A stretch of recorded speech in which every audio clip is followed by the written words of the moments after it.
Mesdames, Messieurs, bonsoir et bienvenue à ces rencontres organisées par la médiathèque du centre Chibaou.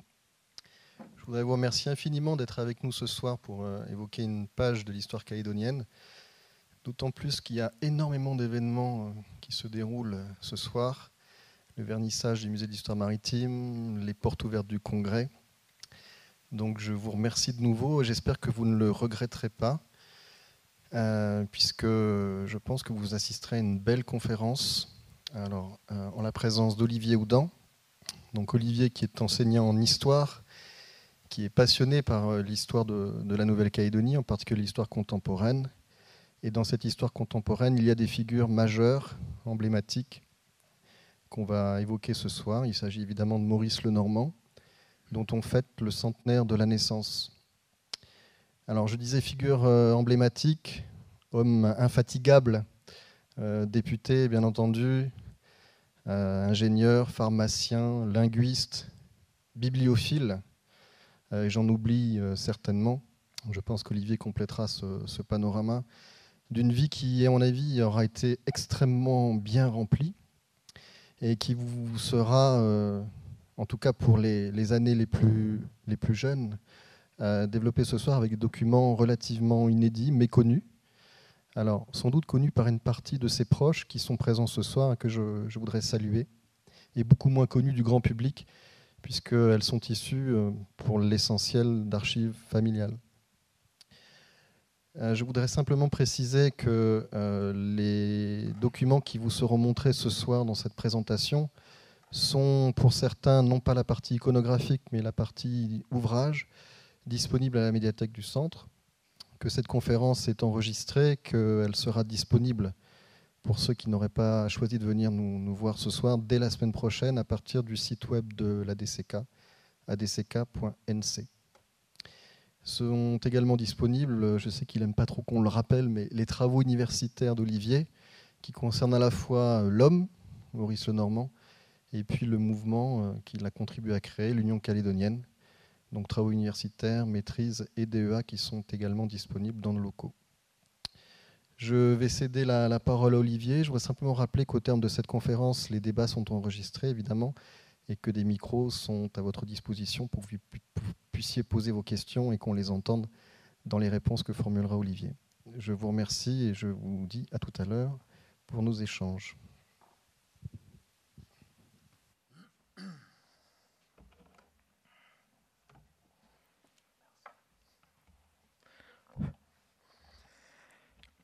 Mesdames, Mesdemoiselles, Messieurs, bonsoir. Bonsoir à ceux que j'ai croisés du regard, mais dont je n'ai pas serré la main ou fait la bise. Merci de votre présence. Le 15 janvier dernier, Maurice-Henri Lenormand aurait eu 100 ans. Pour une grande partie de nos concitoyens âgés aujourd'hui de plus de 45 ans et qui avaient au moins 15 ans au moment des événements, le nom de Maurice Lenormand peut se confondre avec la vindicte des émeutiers de janvier 85 lors du sac de sa pharmacie. D'autres se souviendront de Maurice Lenormand, l'homme politique, député de la Nouvelle-Calédonie de 1951 à 1964, membre du Conseil général puis de l'Assemblée territoriale durant un quart de siècle, vice-président du premier conseil de gouvernement, issu de l'extension locale de la loi cadre de fer.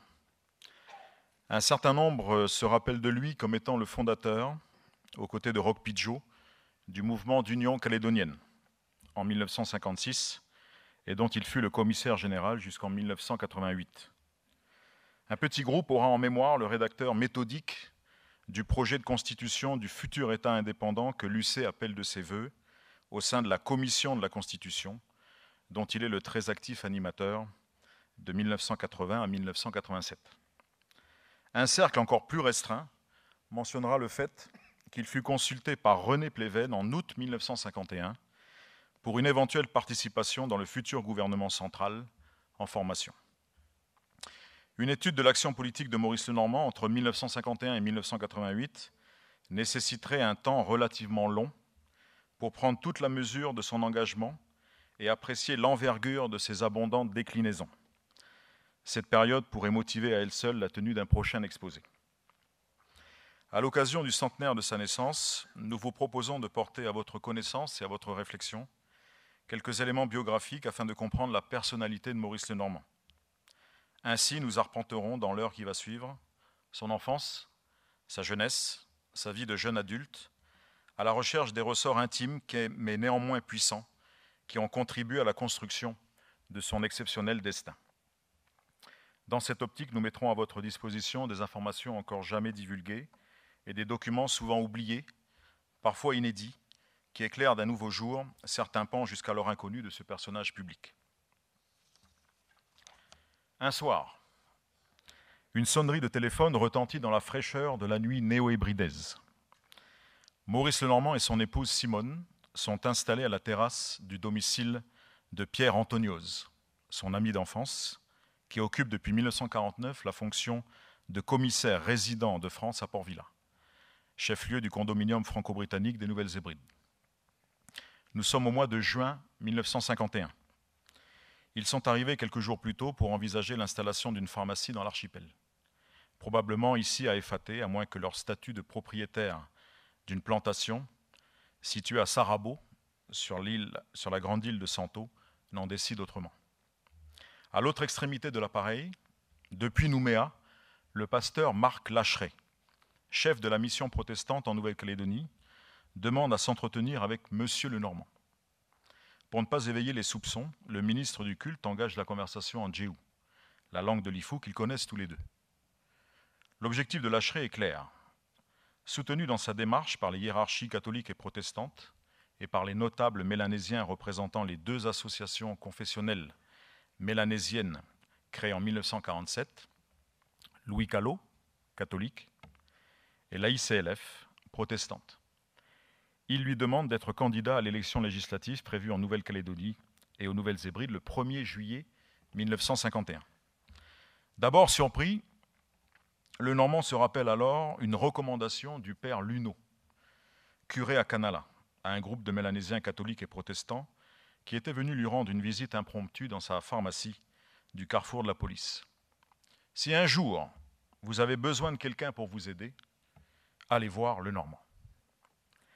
Parmi ce groupe de notables mélanésiens, on pouvait compter Roch Pidgeot et Luc Wadé, respectivement président du conseil d'administration et secrétaire général de Louis Callot, et Kowi Bouillant, grand chef des Poi, président de l'association, avec à ses côtés Doui Matayo Weta, le secrétaire général de l'AICLF.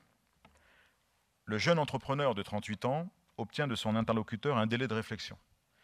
Il recueille l'avis de son épouse et de son ami d'enfance, puis est rappelé par son correspondant, à qui il donne une réponse positive. Il est 23h en ce samedi 9 juin 1951. Lenormand s'emploie dans l'heure qui suit à rédiger sa fiche signalétique et sa déclaration sur l'honneur pour les remettre avant minuit, heure limite de dépôt des candidatures, qui à cette époque pouvaient être enregistrées aussi bien à Nouméa qu'à Port-Vila. Les ressortissants français du condominium franco-britannique votant au sein du collège électoral calédonien. 3 jours plus tard, il regagne la Nouvelle-Calédonie pour se lancer dans la campagne officielle.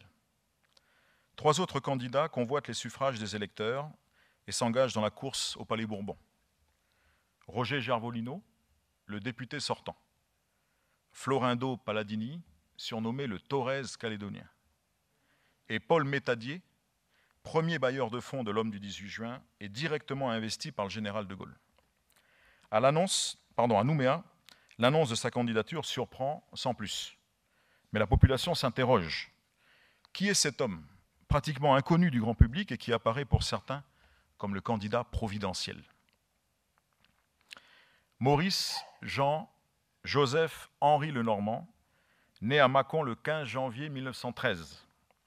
Il est le fils de Marie-Henriette Javin, femme au foyer, et de Maurice René Lenormand, professeur de piano et d'orgue à l'école de musique de Mâcon et organiste à la cathédrale Saint-Vincent, durant près de 50 ans, de 1938 à 1981. 3 garçons viendront agrandir le cercle familial.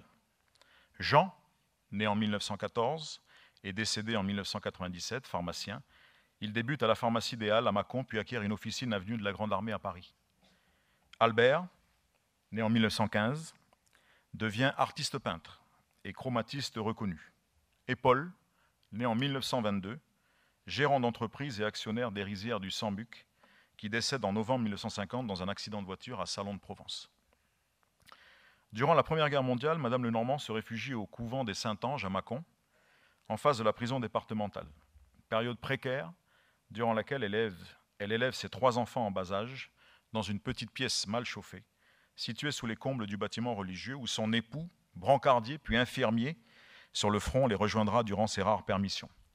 Après la Grande Guerre, les Lenormand s'installent d'abord place d'Armes, puis au 28 et enfin au 43 rue de l'Héritant sur les hauteurs de la ville, et reprennent le cours normal de leur existence.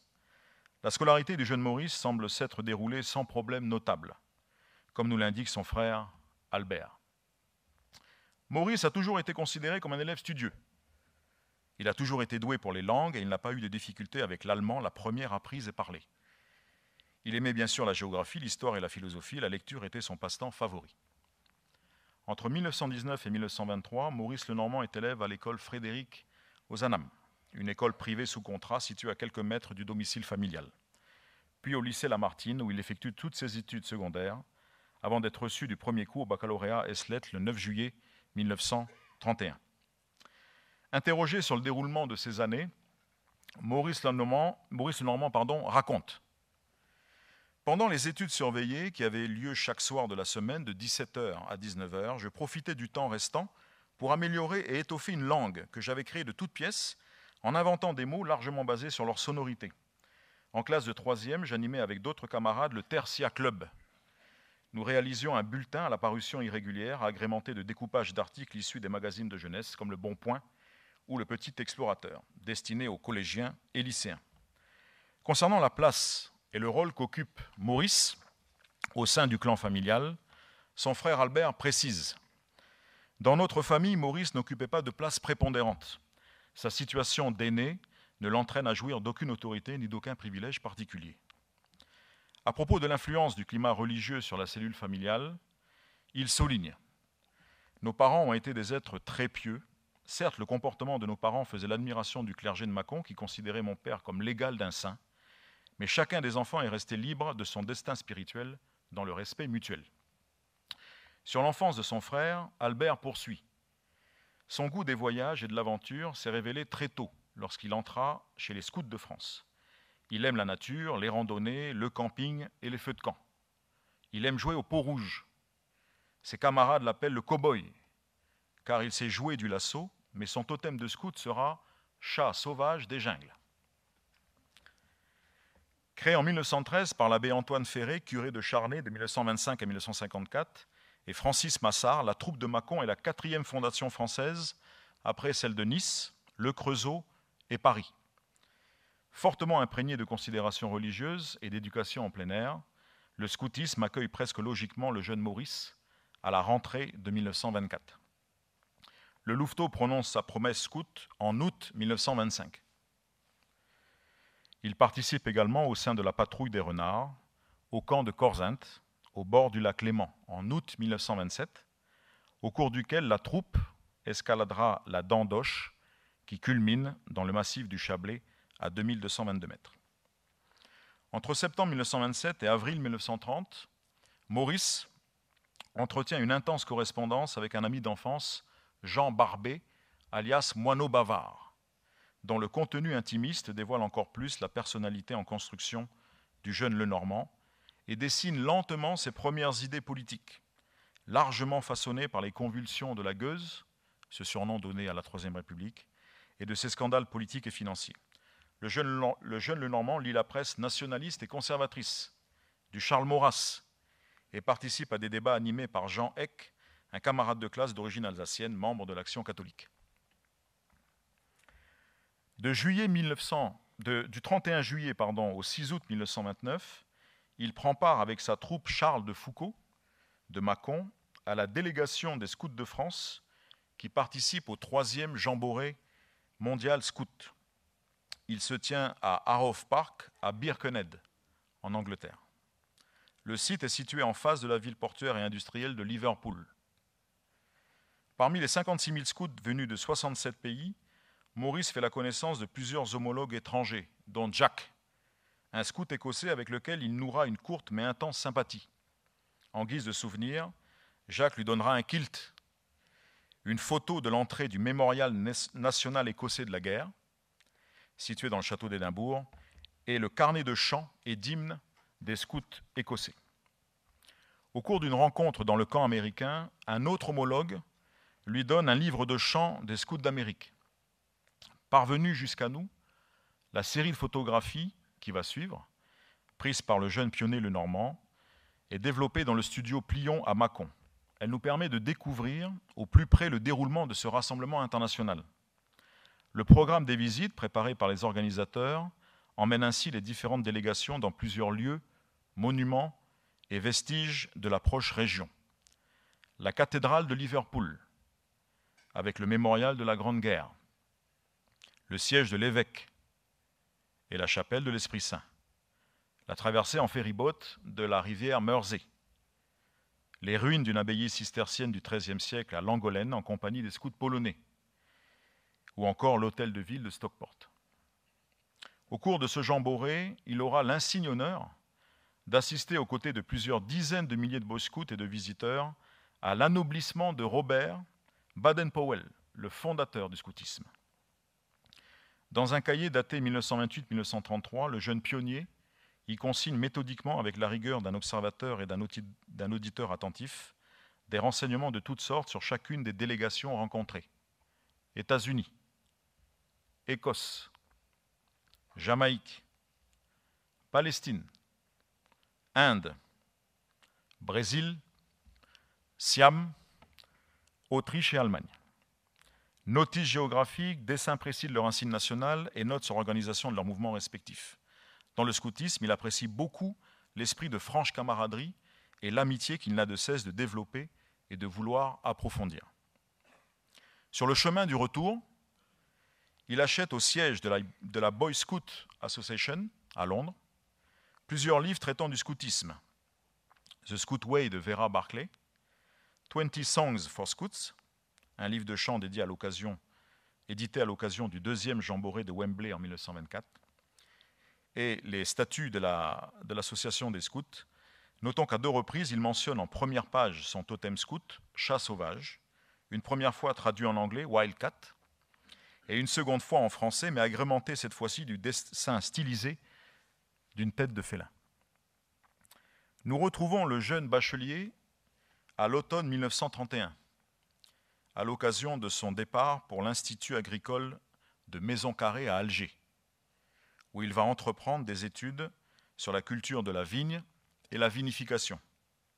Durant son cursus, il découvre l'œnologie et apprend la langue arabe avec le professeur Mohamed Swala de l'Université d'Alger, qui enseigne également à l'Institut agricole depuis 1923. Swala est le premier musulman d'Algérie à réussir en 1910 le prestigieux concours de l'agrégation institué l'année précédente pour l'arabe.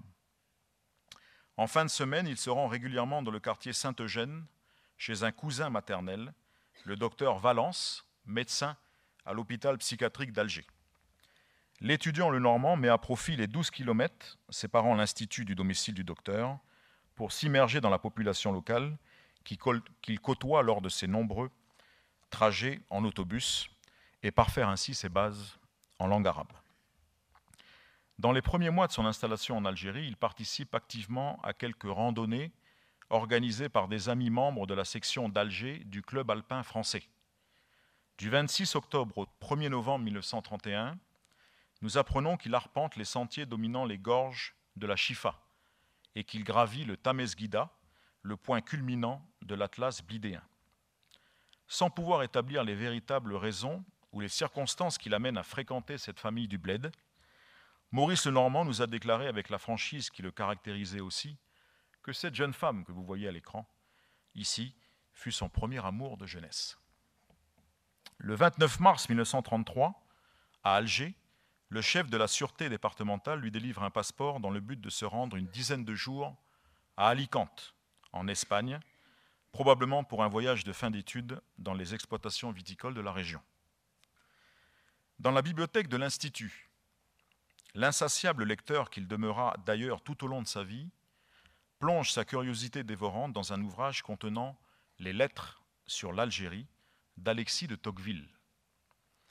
dont la deuxième, écrite en 1837, retient toute son attention. Ce dernier, s'appuyant sur un certain nombre de considérations nées de ses observations, entrevoit le succès de la colonisation de l'Algérie, à la condition que l'on n'y réitère pas les erreurs du passé. Voici ce qu'écrit Alexis de Tocqueville à ce sujet. Je vous laisse lire. Plus loin, il insiste.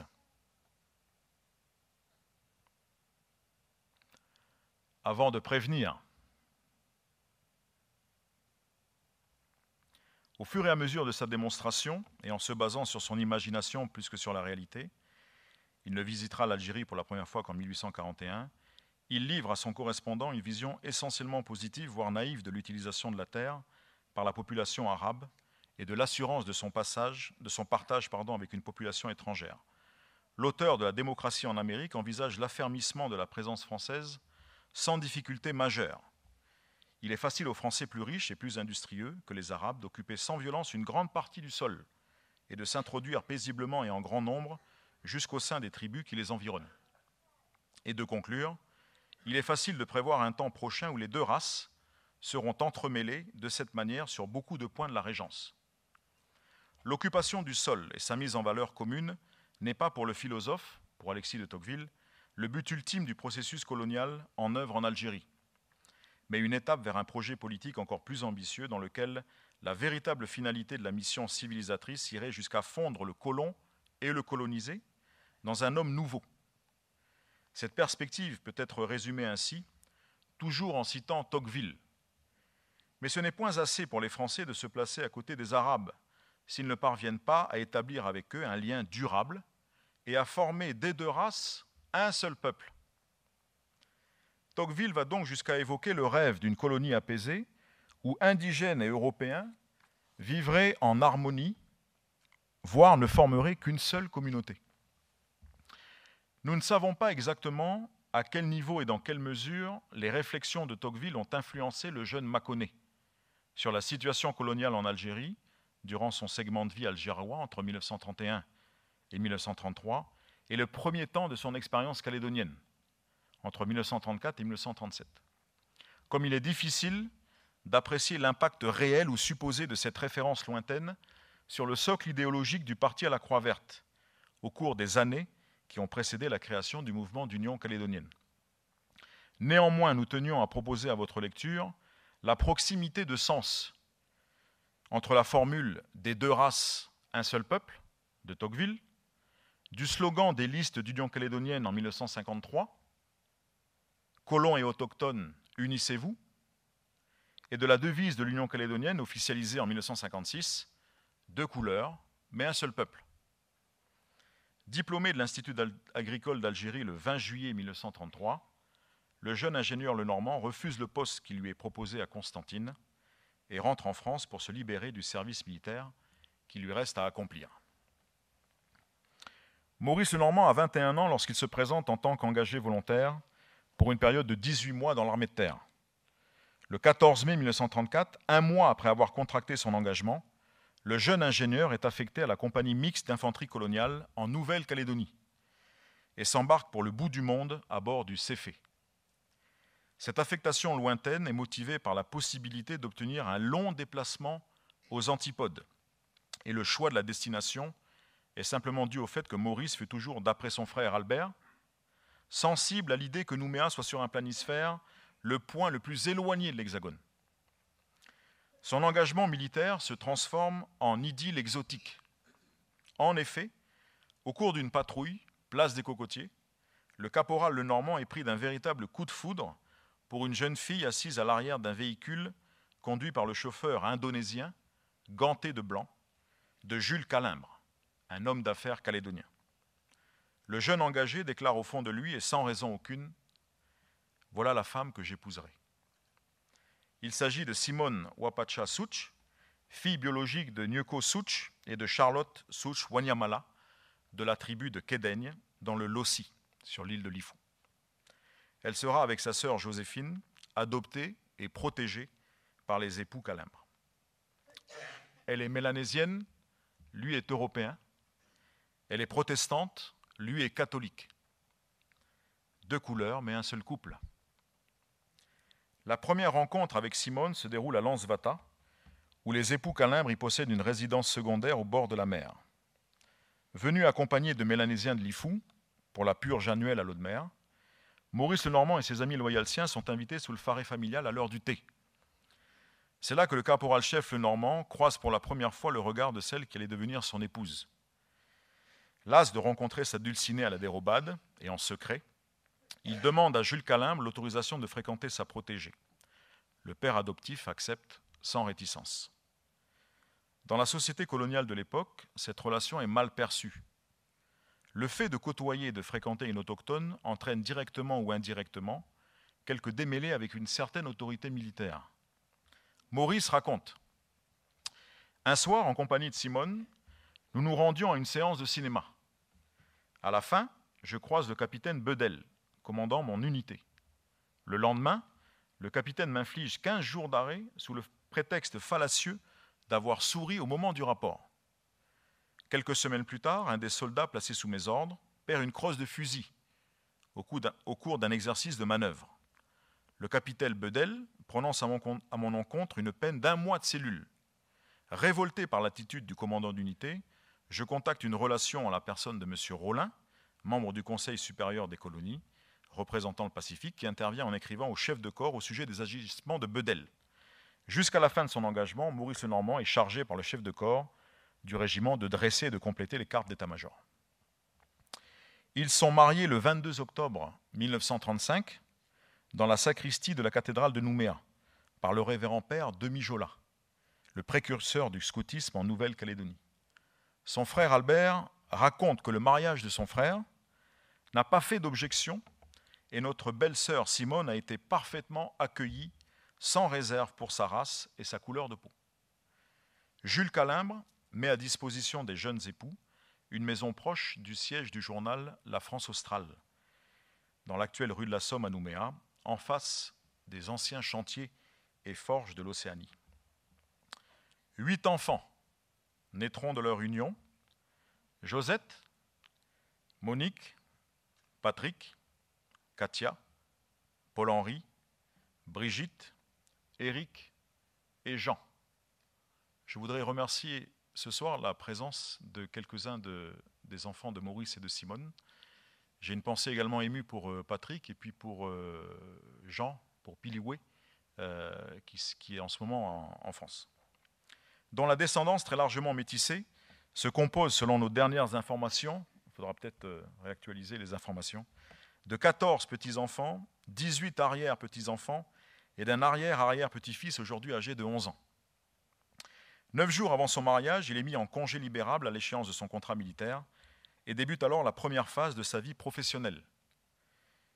Chimiste analyste à la SLN, employé sur la mine Kataviti à Vaud, manutentionnaire sur le port de Nouméa au sein de la société de chalandage et d'aconnage de son beau-père.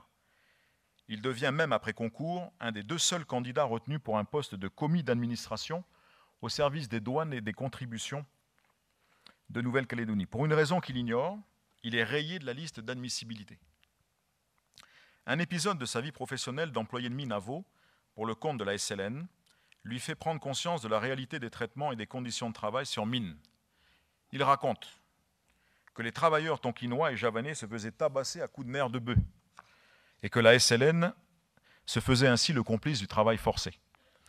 Maurice Lenormand poursuit en racontant qu'un jour, il s'opposa à l'ingénieur Cheval, chef du centre minier, qui était en train de frapper un travailleur agenouillé et torse nu avec un air de bœuf. 1 mois plus tard, pour avoir fait une erreur d'aiguillage, selon lui, dans les navettes ferroviaires, il est licencié. Sur les conseils précis et pressants de son cousin René Fouché, propriétaire du brevet qui fabrique la Boldo Florine, Maurice Lenormand se laisse convaincre de retourner en France et de préparer un diplôme de pharmacien. Les jeunes époux et leur fille Josette quittent la colonie en octobre 1937. À partir de 1938, l'aide financière du père adoptif de son épouse lui permet de débuter un cycle de longues études. Il s'inscrit en première année de pharmacie et suit les cours de l'Institut d'ethnologie, dont il est diplômé le 15 octobre 1939. Il administre, quelques semaines après son arrivée, la société radioproduction de son cousin. Happé par la mobilisation générale et le début de la guerre, l'étudiant Lenormand est rappelé sous les drapeaux et intègre le 1er régiment d'infanterie coloniale. Il y sert comme sergent-chef et participe aux campagnes de la Sarre, de Sedan et à la bataille de Châlons-sur-Marne. Il reste à la 6e division d'infanterie coloniale jusqu'à sa dislocation finale. Le 28 juin 1940, il est libéré provisoirement et le 26 août suivant, il est définitivement démobilisé et rentre à Paris. Fuyant la capitale, il reste quelques mois avec sa famille à Mâcon et s'installe de nouveau à Paris, dans le 17e arrondissement, puis au numéro 7 de l'impasse Cœur de V, dans le quartier du Petit Montrouge, dans le 14e. Pendant toute la période de l'occupation allemande, il continue ses études de pharmacie à la faculté de Paris, d'où il sort avec le titre de docteur le 26 juin 1945. Dans le même temps, il est élève titulaire de l'école pratique des hautes études, où il suit les cours de philologie, d'histoire des religions des peuples non civilisés et de sociologie du professeur Maurice Lénart. Maurice Lenormand est l'un des premiers élèves du professeur de linguistique et de phonologie, André Martinet, qui lui distille les arcanes de la méthode structurale, développée et introduite en France par l'école de Prague. Il est diplômé le 14 février 1944 et il est également élève de l'École nationale des langues orientales vivantes, où il apprend le tahitien, le wahilou et excelle dans le malais, où il fait la fierté et provoque l'admiration de son enseignante, mademoiselle Vera Sokolov, une Russe blanche immigrée en France. La vie sous l'occupation s'organise entre le partage avec les époux Lénart, des colis envoyés par les Calimbres, contenant du café, des boîtes de viande de Waco et du beurre de cacahuète australien. La participation au goûter vitaminé organisé par le ministère des colonies boulevard Saint-Germain à l'attention des étudiants ultramarins. Les séjours à Mâcon durant les périodes de vacances universitaires et les promenades au jardin du Luxembourg. L'étude de son agenda de l'année 1938 porte à notre connaissance la possible participation de Maurice Lenormand à une réunion corporative à la salle de la Mutualité, le jeudi 13 janvier à 20h45. Cette information de premier ordre, mais très difficilement vérifiable, quant à sa participation effective, tendrait au moins à prouver que 3 mois après son installation à Paris, Maurice Lenormand ait établi des contacts avec certains milieux proches de la droite sociale, nationale et antilibérale, souvent regroupés dans des clubs de réflexion. Cette propension du jeune Lenormand à réfléchir, comme tant d'autres à l'époque, sur les fondements de la société démocratique et du système économique libéral, le mène à s'interroger sur la question de l'organisation professionnelle en France. Dans la Charte du travail, qui est un des leviers du redressement français, le corporatisme doit exalter la notion de travail et encadrer la participation ouvrière dans les entreprises. La mise en œuvre de cette politique le mène à la rédaction et à la publication, dès 1938, puis en 1942 et en 1943, de 3 livres. Manuel pratique du corporatisme, édité par la librairie Félix Alcan, dont vous avez le contrat d'édition sous les yeux. Le livre est édité à 3000 exemplaires. Technique de l'organisation corporative, dédié au maréchal Pétain. Vous avez ici l'adresse qu'écrit Maurice Lenormand à destination du maréchal Pétain. Et vers le régime corporatif que se chargent de publier les éditions de la Nouvelle-France avec un tirage à 4000 exemplaires. Ils font de Maurice Lenormand l'un des théoriciens du corporatisme et du personnalisme, 2 doctrines constituantes de l'idéologie pétainiste et son projet de rénovation nationale. Il n'a que 25 ans lors de la parution de son premier ouvrage dans lequel il expose en près de 400 pages son credo.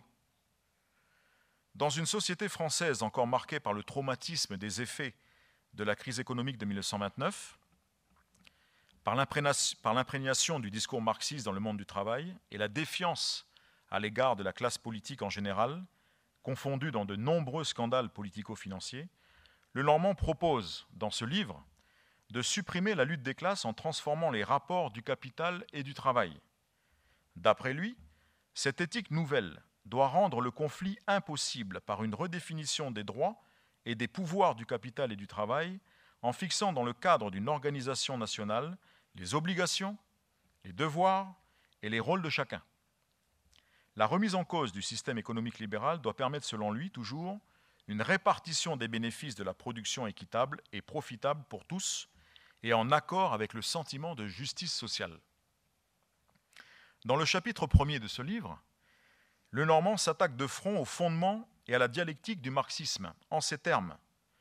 À la formule mortelle « prolétaires de tous les pays, unissez-vous », nous opposons l'adjuration vitale. Français de toute classe et de toute catégorie, unissez-vous et entraidez-vous au sein de la communauté nationale du peuple. Afin de faire connaître ses idées et de recueillir l'opinion de personnalités illustres, Maurice Lenormand dédicace son premier livre, notamment aux époux Calimbre, et l'expédie aussi bien en France qu'à l'étranger. En retour, il ne reçoit que des messages de félicitations et d'encouragement, à l'image du président du Conseil portugais, du généralissime Franco, de la présidence de la République du Brésil, ou encore du maréchal Pétain en personne.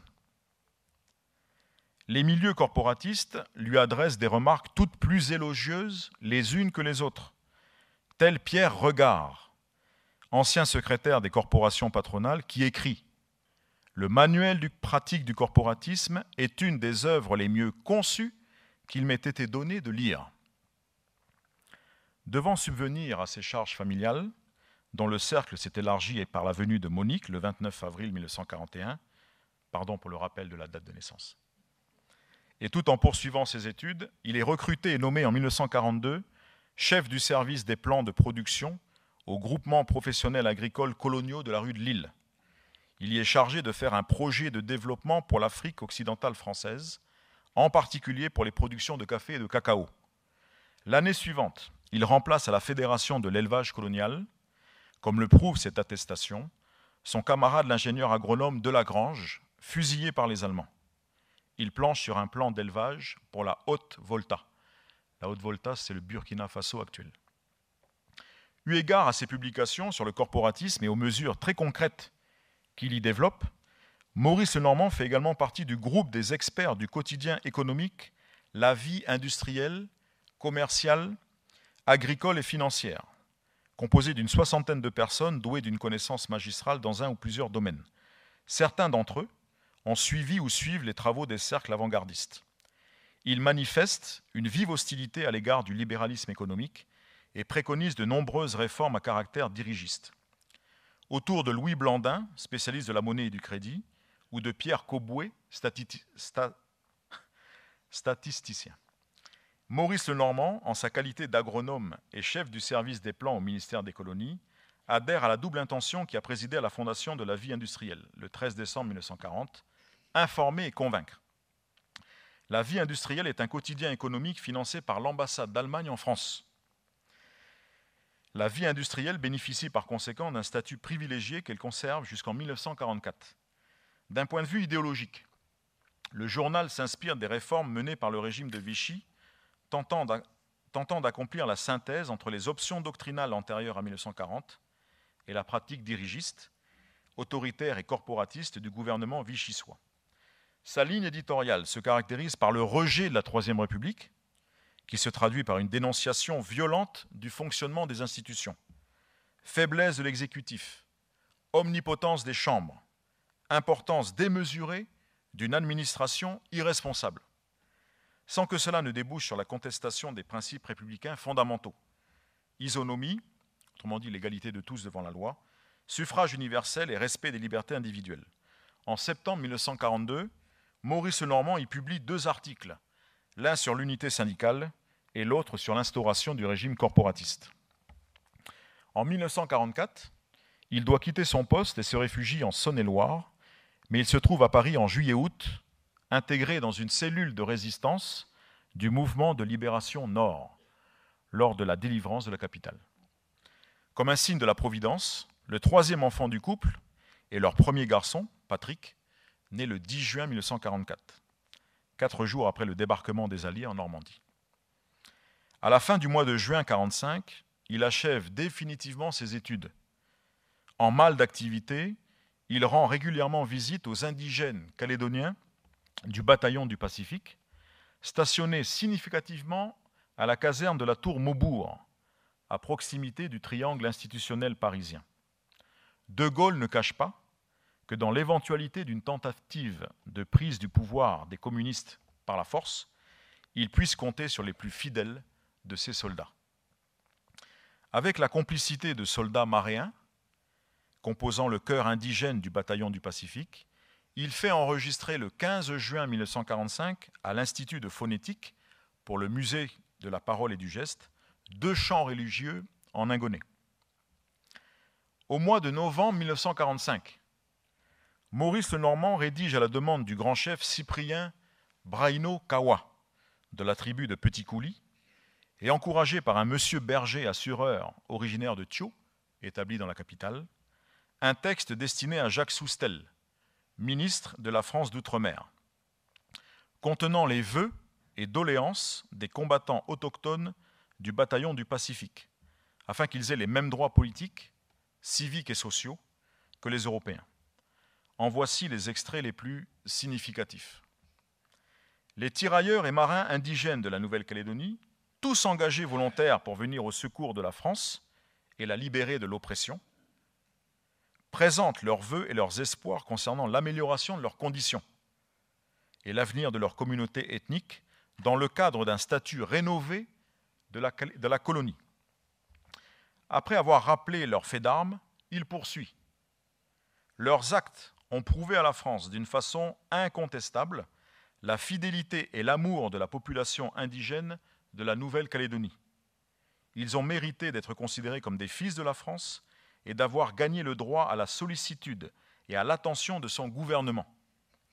Résistants et fiers d'avoir participé activement à la libération de la mère patrie, pour laquelle un grand nombre sont tombés sans l'avoir jamais vue et sans avoir la joie de toucher son sol. Les indigènes néo-calédoniens et loyaltiens espèrent qu'à leur tour, ils pourront être libérés d'un régime périmé, trop souvent oppressif et injuste, et qui tend à les maintenir dans une condition inférieure, moralement, intellectuellement et économiquement. Maurice Lenormand est la plume choisie pour transcrire les idées et les sentiments des tirailleurs et inscrit ainsi sa présence dans l'histoire en participant à la première demande écrite officielle d'égalité des droits entre Mélanésiens et Européens de Nouvelle-Calédonie. Cette lettre, et vous l'avez peut-être ressenti, est un poignant serment de fidélité des représentants d'un peuple colonisé aux idéaux fondateurs de sa puissance de tutelle. Cette lettre annonce déjà la fin de l'indigénat et l'entrée des Mélanésiens dans la cité. C'est un brillant diplômé qui embarque à Marseille avec son épouse et leurs 3 enfants à bord du Sagittaire, à destination de la Nouvelle-Calédonie qu'ils atteignent le 21 mai 1946. Au cours du voyage, il côtoie le dernier groupe de volontaires tahitiens, néo-hébridés et calédoniens, du bataillon du Pacifique de retour au pays. Le navire transporte aussi vers la colonie un contingent de fonctionnaires de l'éducation nationale, de personnel administratif et de cadres commerciaux. Après Madère, le bateau relâche pendant 4 jours à la Martinique pour quelques réparations. Maurice Lenormand profite de ce contretemps pour quelques excursions dans l'île, en compagnie des membres de la mission géologique envoyée en Nouvelle-Calédonie par l'Office de la recherche scientifique coloniale et le CNRS. Cette mission, elle est composée de 3 membres, messieurs Arnould, Arvias et Routier, avec lesquels il escalade la montagne Pelée et visite la ville de Saint-Pierre. Le reste du voyage s'effectue via la Guadeloupe, le canal de Panama et les escales à Papeete et Port-Vila. Quelques mois après son arrivée, Maurice Lenormand se porte candidat à la reprise de la pharmacie Busio, mais sans succès, puisqu'un autre pharmacien, Henri Martinet, de retour de métropole, où il a participé à la guerre, reprend l'officine dont il avait déjà la charge avant 1940. Il crée alors la pharmacie Droguerie du Pacifique Austral, inscrite au registre du commerce sous le numéro 1027. Elle est située au rez-de-chaussée de la grande bâtisse, que l'on a vue juste avant, de la grande bâtisse qui trône à l'angle de la rue de Sébastopol et de l'avenue de la Victoire à Nouméa, dont la location lui a été accordée par M. Varin, conseiller municipal du chef-lieu. L'appartement, placé au-dessus de la pharmacie, est longtemps resté le domicile familial de la famille Lenormand, jusqu'à la construction de la maison Nouémaux. Il y installe des rayonnages, un comptoir, une caisse enregistreuse et un meuble vitré destiné à divers articles de parfumerie. À l'époque, précise Lenormand, tous les médicaments étaient de marque américaine, anglaise, australienne ou canadienne. Il n'y avait aucun produit français. Le dollar était la principale monnaie d'échange et d'achat. Il poursuit, ayant passé des commandes avant mon départ, très vite l'engouement de la population pour la pharmacopée française dépasse mes espérances. J'envoyais mes dollars à un ami parisien qui allait directement les changer au Palais Brognard, à la Bourse, avant de les déposer sur mon compte. À la suite d'un accord intervenu avec Henri Martinet, il transfère le 7 juillet 1947 son activité dans le local de la pharmacie commerciale au 32 rue Georges Clemenceau. Ils sont associés jusqu'en 1980, date du décès de son confrère. Attiré comme tant d'autres Calédoniens par l'archipel voisin des Nouvelles-Hébrides, perçu depuis Nouméa comme un Eldorado, il achète pour un prix convenable l'ancienne propriété Gardel, au lieu dit Sarabo sur l'île de Santo. Le 3 octobre 1949, le journal officiel publie une annonce légale relative à la fondation à Santo de la SOCAPA, la Société coloniale du Pacifique austral, une SARL au capital de 300 000 francs CFP et qui a pour objet, dans toute l'étendue des territoires de l'Union française, de réaliser toute opération, affaires et entreprises commerciales, mobilières et immobilières, notamment celles de commission et d'importation de tout produit. À Nouméa, cette société se porte candidate à la représentation locale des marques Saint-Zano et Coca-Cola, mais sans succès. Le président Robert Faye, dont vous avez ici la lettre de réponse, décline l'offre de Lenormand, faisant prévaloir que nous risquerions de créer des incidents avec les deux grosses maisons Balland et Barrault, avec lesquelles nous entretenons des relations assez suivies. À Santo, son objectif est d'y développer la production de cava, dont il perçoit déjà les possibles applications thérapeutiques. Mais le minimum de 3 années avant toute récolte le contraint à abandonner ce projet. Il reste cependant propriétaire d'un vaste domaine de plus de 400 hectares, dont une partie est occupée par des caféiers, pour 30 hectares, des cacaoyers, 200 hectares, et des cocoteraies, 130 hectares.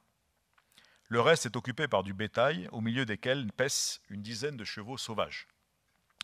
Il crée également 2 drugstores, 2 épiceries, l'une à Port-Vila et l'autre à Luganville. En parallèle de ses activités commerciales, agricoles et pharmaceutiques, il participe à la renaissance de la Société d'études mélanésiennes, créée le 20 juillet 1938 à Nouméa sur l'initiative de son ancien professeur Maurice Lénart.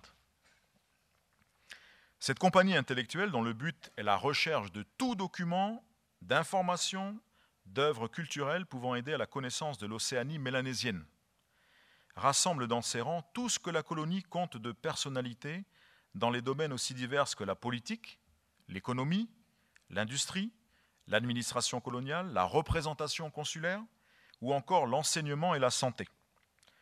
Hormis le propre intérêt des travaux de la société, cette structure est pour Maurice Lenormand, de par sa composition, un véritable centre d'apprentissage de la vie publique et privée locale et un carrefour névralgique des différents réseaux de clientèle de la société nouméenne et de leur jeu d'influence. Fort de ses compétences et de ses connaissances, Maurice Lenormand publie ses premiers articles dans le bulletin de la Société savante en janvier 1948. Il y décrit la découverte d'un gisement de poterie indigène à l'île des Pins. Dans le même numéro, il présente également le texte et la traduction de 2 féois, des danses guerrières, véritable exercice préparatoire au combat, dont les chants accompagnateurs étaient destinés à exciter l'ardeur et la bravoure des futurs combattants. Il dresse 2 comptes rendus de lecture suite à la parution du nouvel ouvrage de Lénart, langue et dialecte de l'Austro-Mélanésie, et de celui d'Aubert de la Rue, les Nouvelles Hébrides, îles de Cendre et de Corail. Dans le numéro 4 du bulletin, publié en juillet 1949, Maurice Lenormand, devenu secrétaire général de la Société, rédige un article sur sa visite aux îles Banks, dans le nord de l'archipel des Nouvelles Hébrides, qu'il semble avoir effectué entre le 7 janvier et le 18 février 1949. La deuxième partie est publiée en janvier 1951. Un autre article, signé de lui, traite du cargo culte à Bougainville. Travailleur infatigable, le bulletin de la Société des océanistes lui ouvre pour la première fois ses portes en décembre 1950 pour un article de 32 pages traitant de la connaissance du corps et de la prise de conscience de la personne chez les Mélanésiens de Lifou. En parallèle de ces publications, il prend une part active dans le fonctionnement et les travaux de l'association. Lors de l'Assemblée générale du 3 mars 1947, il est nommé secrétaire archiviste au sein du comité actif qui œuvre à la suite du comité d'honneur. Sous sa présidence de Nicolas Hagen, les sociétaires décident à l'unanimité la création d'une commission chargée de faire l'inventaire des caisses d'objets ethnographiques déposées au musée et confiée à la garde de la Société en 1939 par Maurice Lénart, afin d'entreprendre les démarches administratives nécessaires pour en assurer l'expédition au Musée de l'Homme à Paris. Cette commission est composée de messieurs Bernier, Schmitt et Lenormand. Enfin, nous apprenons également qu'il est chargé aux côtés de monsieur Auriol, professeur de philosophie au Collège La Pérouse, de la préparation et de la publication de la revue. La lecture du procès-verbal de la réunion du comité actif de la Société des études mélanésiennes du jeudi 10 avril 1947, qui s'est tenue à la Chambre de commerce de Nouméa, rend compte de l'adoption, sur proposition de Maurice Lenormand, de projets de conférences avec projection d'un film d'ethnologie océanienne et d'une série de causeries radiodiffusées sur le folklore océanien, au poste de Radio Nouméa. Ces projets se concrétisent rapidement courant 1947 sur les ondes de la Voix de la France dans le Pacifique. Maurice Lenormand réalise et commente au moins 4 causeries radiodiffusées sur les thèmes de l'ancienne musique indigène, les masques et les sociétés secrètes des Nouvelles Hébrides, les chœurs indigènes de Maré et de Lifou. D'une durée d'une demi-heure, elle se déroule le mercredi soir à 19h30. Aux obsèques le jeudi 7 juillet 1949 de Georges Baudou, décédé à l'âge de 80 ans, il revient à Maurice Lenormand au nom de la Société des études mélanésiennes, dont l'écrivain était membre du comité d'honneur, de prononcer devant la foule rassemblée au cimetière de Nouméa l'éloge funèbre de cette figure authentique de la vieille Calédonie.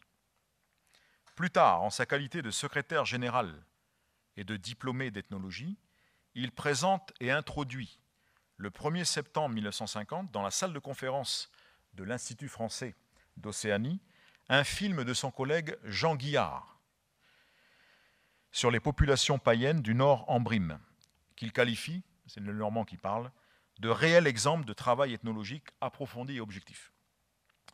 Toujours aussi prompt à favoriser la connaissance de l'Océanie mélanésienne en général, et de la Nouvelle-Calédonie en particulier, il présente le 7 mai 1951, c'est-à-dire moins de 2 mois avant l'élection législative, au cinéma du Grand Théâtre, le premier film documentaire calédonien réalisé par Luc Chevalier pour les images et lui-même pour les commentaires. Au début des années 1950, son nom commence donc à jouir d'une notoriété qui ne dépasse pas encore le cercle de la société savante. Mais le personnage est perçu comme attentif aux questions mélanésiennes. Dans un entrefilet figurant sur la page consacrée à l'actualité calédonienne, le Courrier australien du 29 juin 1951, analysant les enjeux du scrutin à venir et les prétendants, résume fidèlement l'opinion générale concernant le candidat Lenormand en ces termes. Voilà ce que dit le journaliste australien. Bien connu pour sa largesse d'esprit et son influence parmi les indigènes, Maurice Lenormand amènerait une détente sur le plan politique local. On serait même en droit d'espérer, après plusieurs années d'immobilisme, la Nouvelle-Calédonie se développerait sur de nouvelles bases plus saines. M. Lenormand possède une réelle connaissance de cette région et ses études sur l'indigénat néo-calédonien et néo-hébridé font autorité. Preuve s'il en est de cette autorité et de son intérêt pour la culture mélanésienne, Lenormand, dès 1936, apprend avec sérieux et engouement la langue de Lifou, auprès de l'oncle maternel de son épouse, le vieux Noija Wanyamala, et de sa mère, Charlotte Such Wanyamala, qui ont grandement et le plus longtemps contribué à cet enseignement. Cette volonté persiste malgré l'éloignement. Le 6 février 1938, alors en France, Maurice Lenormand contacte en Angleterre un spécialiste britannique de la langue de l'Ifou, en la personne de Sidney Ray. Cette somme donne lieu le 13 mars 1998, dans le grand amphithéâtre de l'Université française du Pacifique, après plus de 60 ans d'un travail, entrecoupé de longues pauses, à la soutenance d'une thèse en linguistique dont la facture se présente sous la forme d'un dictionnaire Djéou français en 2 tomes. Placé sous la direction de Madame le professeur Dominique Jouve, il est l'aboutissement d'un long et patient effort de travail et de compilation. Il dresse une liste de plus de 13 000 entrées, mots de la langue de l'Ifou, leur traduction en français, mots en mini, la langue cérémonielle, les apports religieux, les emprunts européens de l'hébreu, mais surtout de l'anglais, des références à la toponymie, aux patronymes, aux origines des clans et des chefferies ou encore aux champs lexicaux de la flore et de la faune. Apprise pour mieux connaître la famille et les traditions de l'île natale de son épouse, la langue de l'Ifou reste pour Maurice Lenormand une preuve d'amour entre 2 êtres et une marque d'amitié entre 2 cultures. Grâce à cette transmission rare dans le contexte de l'époque, eu égard aux personnes mobilisées, que rien ne prédisposait à la rencontre et aux échanges qui en ont résulté, Maurice Lenormand poursuit ses recherches ethnologiques sur les chants, les danses et l'histoire des chefferies de l'Ifou. À titre d'exemple, et dans cette optique, Noija Wanyamala mobilise le pasteur Watch, Laha Wedjem et Jeme Saiweng, petit chef de Dozip, dans la rédaction et la traduction de l'histoire et de l'origine de la chefferie de Gaïcha.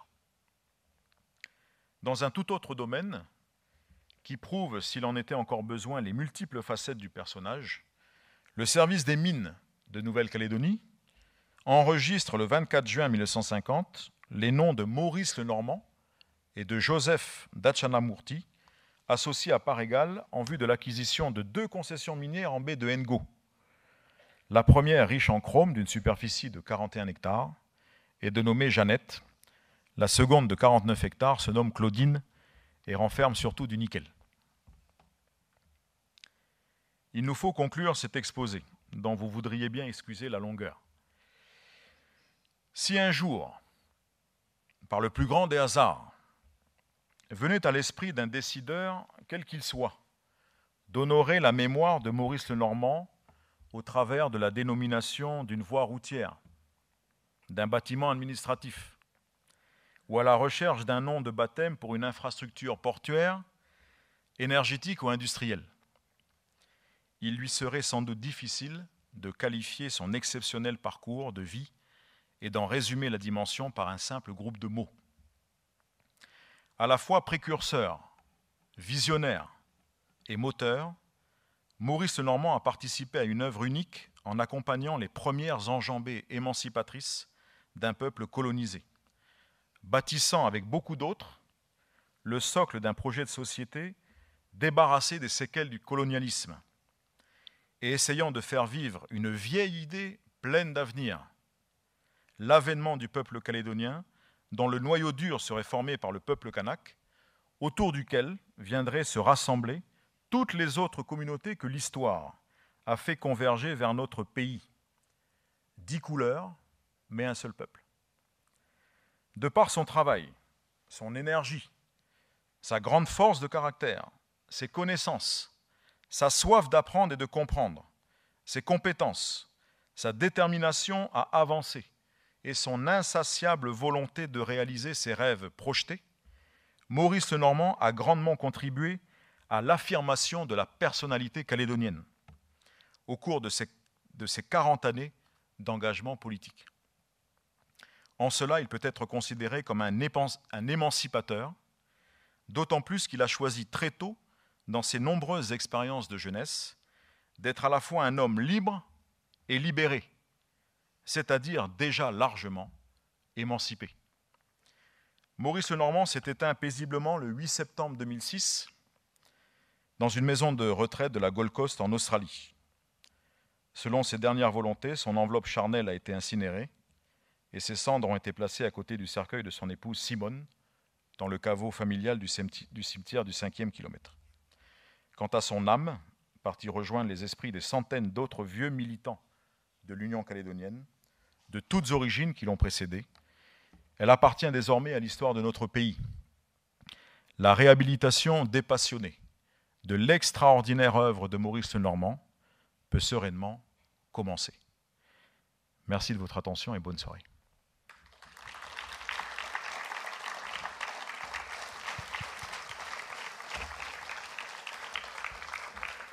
Ça va, Corinne ? Bien. Merci Olivier.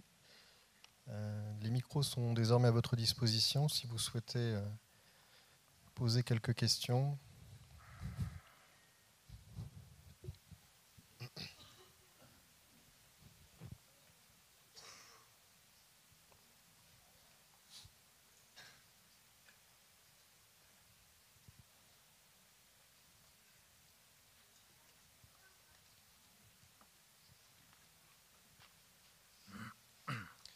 La première question étant la plus difficile toujours à poser. Ah. Il y a Madame Burke là qui veut.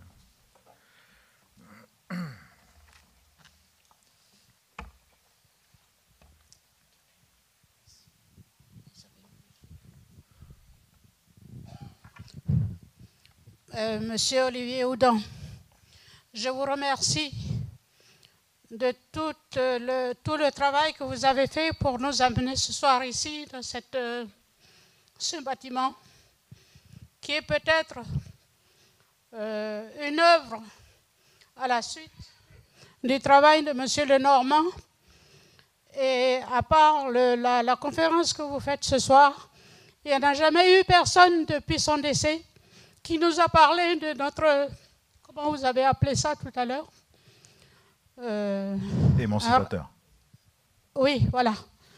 Alors, merci bien. Et je pense que par la suite de vos informations, il y aura d'autres choses. L'Union calédonienne, qu'il a créée lui-même, n'a rien fait depuis sa mort pour pouvoir proclamer tout le travail qu'il a fait pour nous, le monde kanak et le monde calédonien. Merci.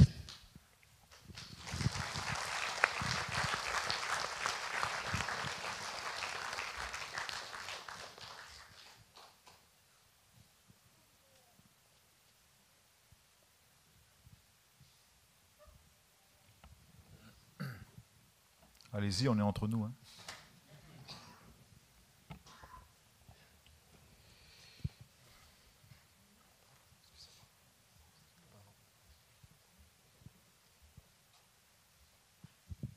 Merci.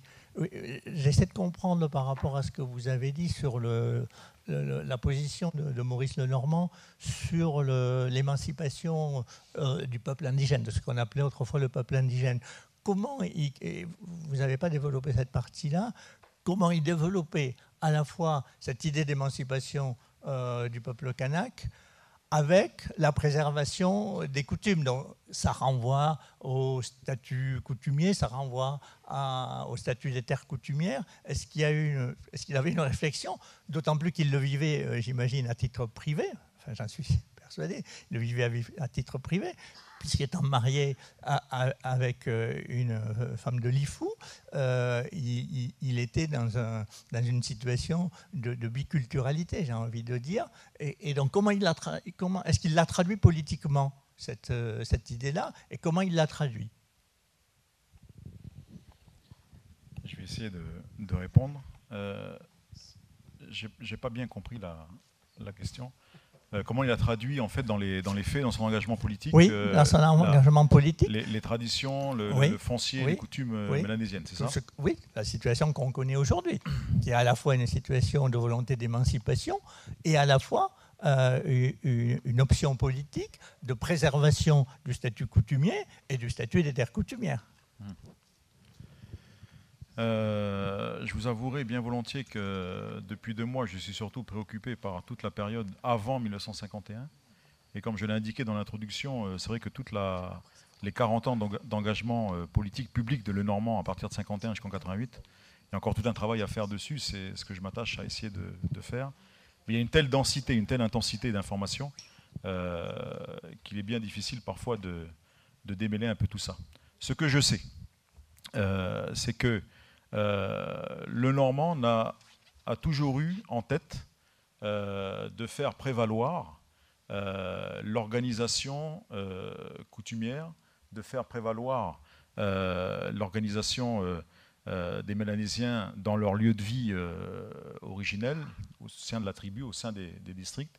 Il n'y a pas une volonté de sa part de remettre en cause le système sur lequel la colonisation s'était établie, mais de l'aménager. Pour cela, il a toujours été conscient que, notamment en 1951,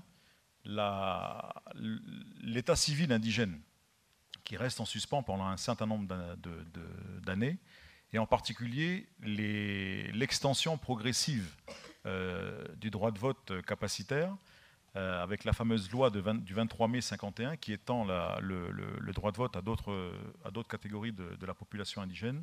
Lui, il sait très bien que ce sont les Kanaks qui l'ont élu député. D'ailleurs, la formule député des Kanaks, qui se fait jour quelques semaines après son élection, elle traduit bien la base de son électorat. Et dans la fondation de l'UC, on dit toujours que l'UC, elle s'appuyait comme une marmite là, sur 3 pieds. La religion, la coutume et la politique. Et en ce sens-là, la coutume, elle a toute sa place dans cette organisation-là. Mais c'est vrai que dans les projets de loi, dans tout le travail qui est fait par le Conseil général, mais surtout par l'Assemblée territoriale, à partir de 1957, la préoccupation de l'organisation coutumière, elle est patente, elle est là, elle est à fleur de peau.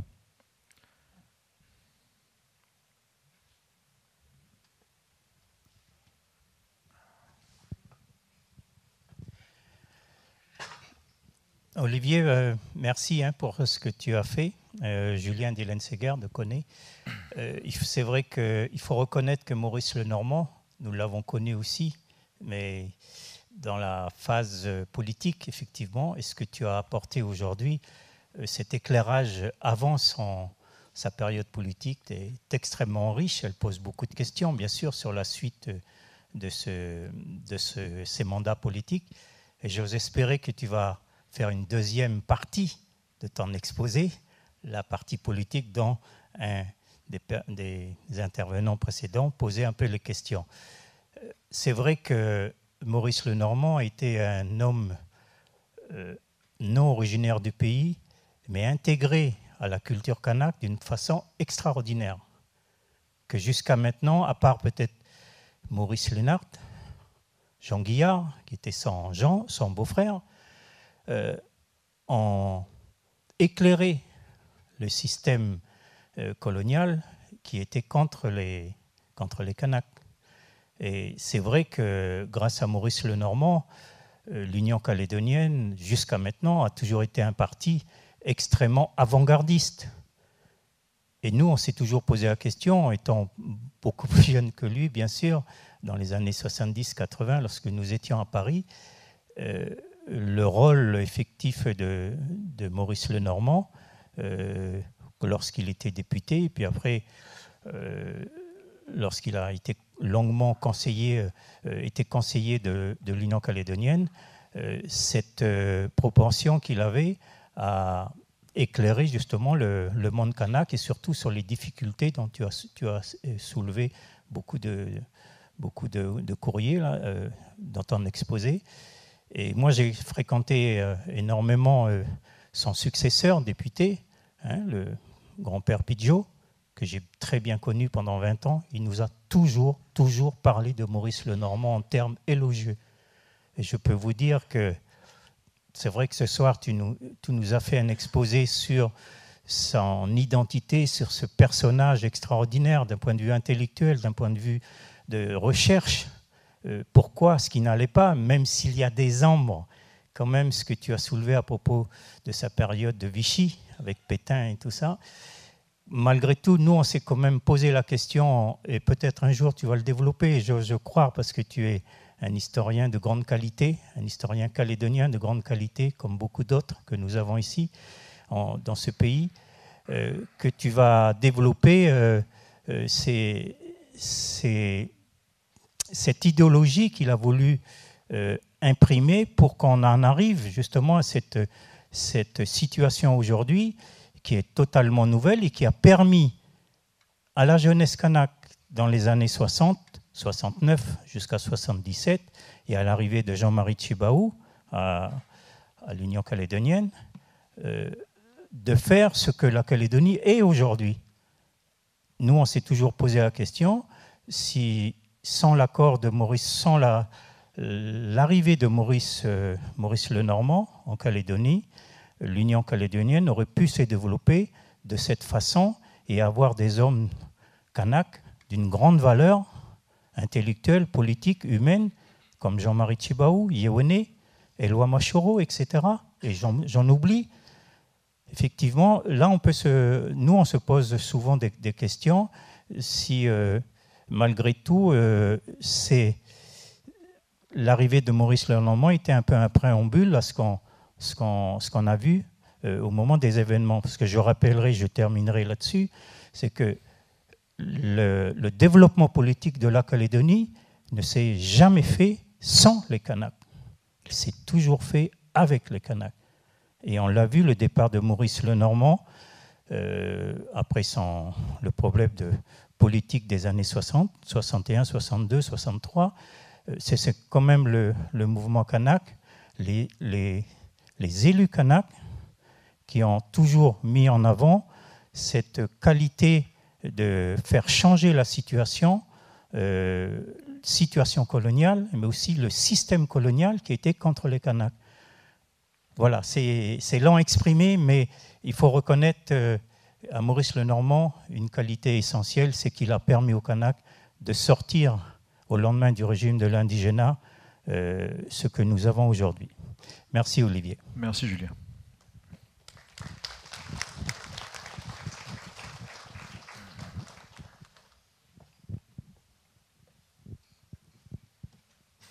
Peut-être des témoignages de personnes qui l'ont connu, qui l'ont côtoyé. Gérald est déjà parti? Non. Gaston?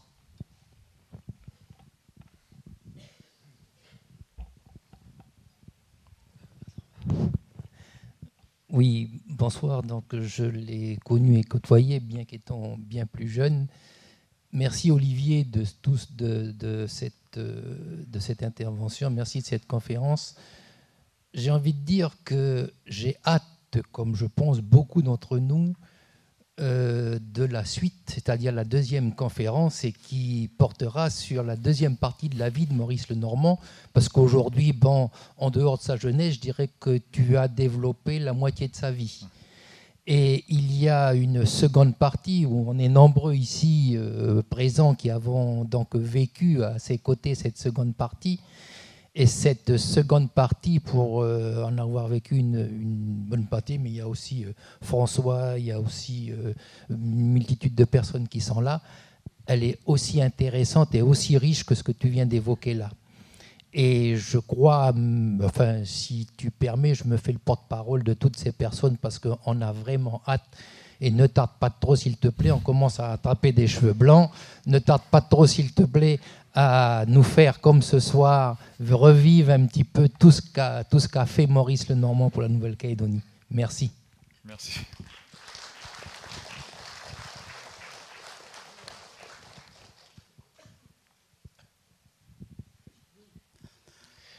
Moi, je voudrais juste préciser... Olivier.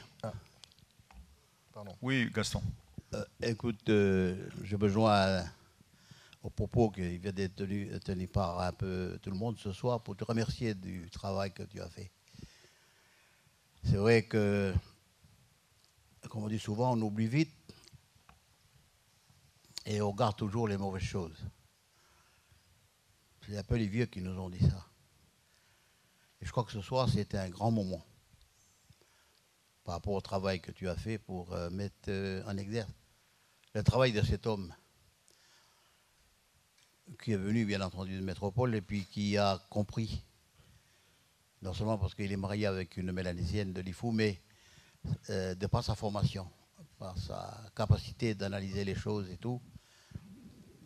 Et simplement, je voudrais rebondir par rapport aux propos qui étaient tenus tout à l'heure. C'est peut-être pas un débat. Lorsqu'on dit, mais qu'on disait tout à l'heure, quelqu'un intervenait en disant, mais pourquoi, dans ce cas de l'émancipation, on continue à maintenir les réserves ou et des choses comme ça. Je suis tenté de dire que, heureusement qu'il y a eu ces réserves à un moment donné. Parce qu'il est vrai que transposer de sociétés qui n'ont pas les mêmes notions de valeur, je dirais que pour nous, notre société était là depuis 3000 ans. Et c'est notre société qui est venue nous déranger. Nous introduire d'autres éléments sans préparation. Mais on nous a exclus. Donc voilà, on nous a cantonnés, on nous a mis complètement bousillé la société kanak. Alors, je ne pense pas qu'il faille faire des reproches en disant, mais pourquoi garder ces réserves? Heureusement qu'il y a eu ces réserves encore, qui nous a permis à nous d'être là avec vous. Et ensemble, les deux communautés, comme tu l'as bien indiqué tout à l'heure, comment nous allons composer ensemble? Je crois que les accords, les compromis qu'on a signés ensemble, parce qu'en fait, les accords, ce ne sont pas définitifs, c'est un compromis dans la démarche, notamment l'accord de Nouméa. Je m'inscris là-dessus en disant que c'est un compromis. Mais trouver de l'intelligence pour qu'est-ce qu'on peut faire ensemble. Et les deux sociétés doivent, à ce moment-là, ça permettre de faire des compromis à l'intérieur. Et je crois que ça va être le travail que tu vas faire, qui va être très, très intéressant. Je te remercie par avance. Voilà. Merci, Olivier. Merci.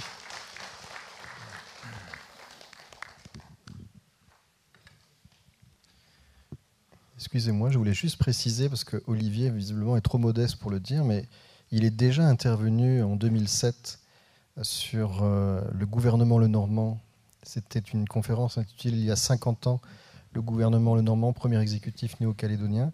Et à l'époque, il commémorait déjà un événement, puisqu'on fêtait le cinquantenaire de ce gouvernement. Je ne sais pas si tu veux en dire un mot, Olivier.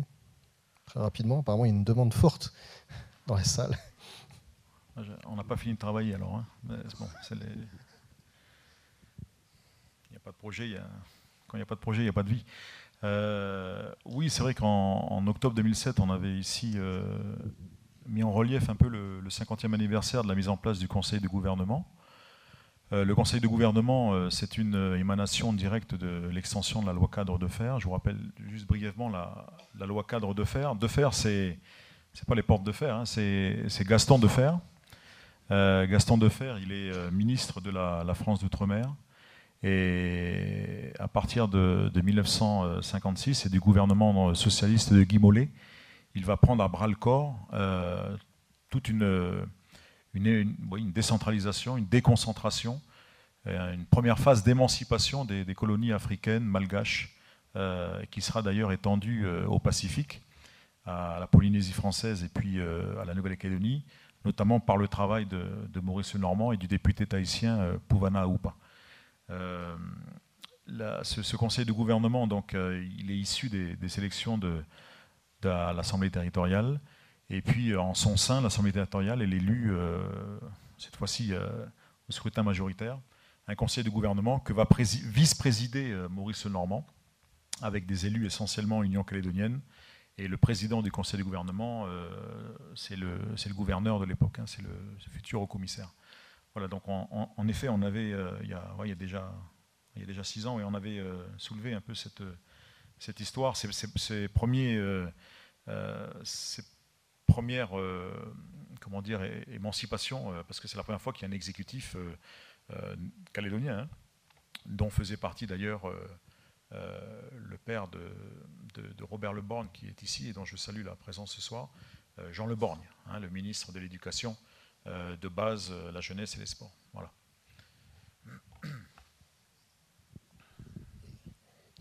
Oui, Olivier, je voudrais te dire que j'ai beaucoup appris ce soir. Ça, c'était important pour nous. Et comme tous, eh bien, on attend la deuxième partie de l'exposé. Mais je voudrais m'arrêter sur ce que tu as dit à la fin. qui a esquissé l'univers de Maurice Lenormand et qui s'est posé la question à quelle rue, à quel bâtiment, à quel emplacement fréquenté par les Calédoniens aujourd'hui on donnerait le nom de Maurice Lenormand. Eh bien, je puis te dire aujourd'hui que ce n'est pas encore le jour.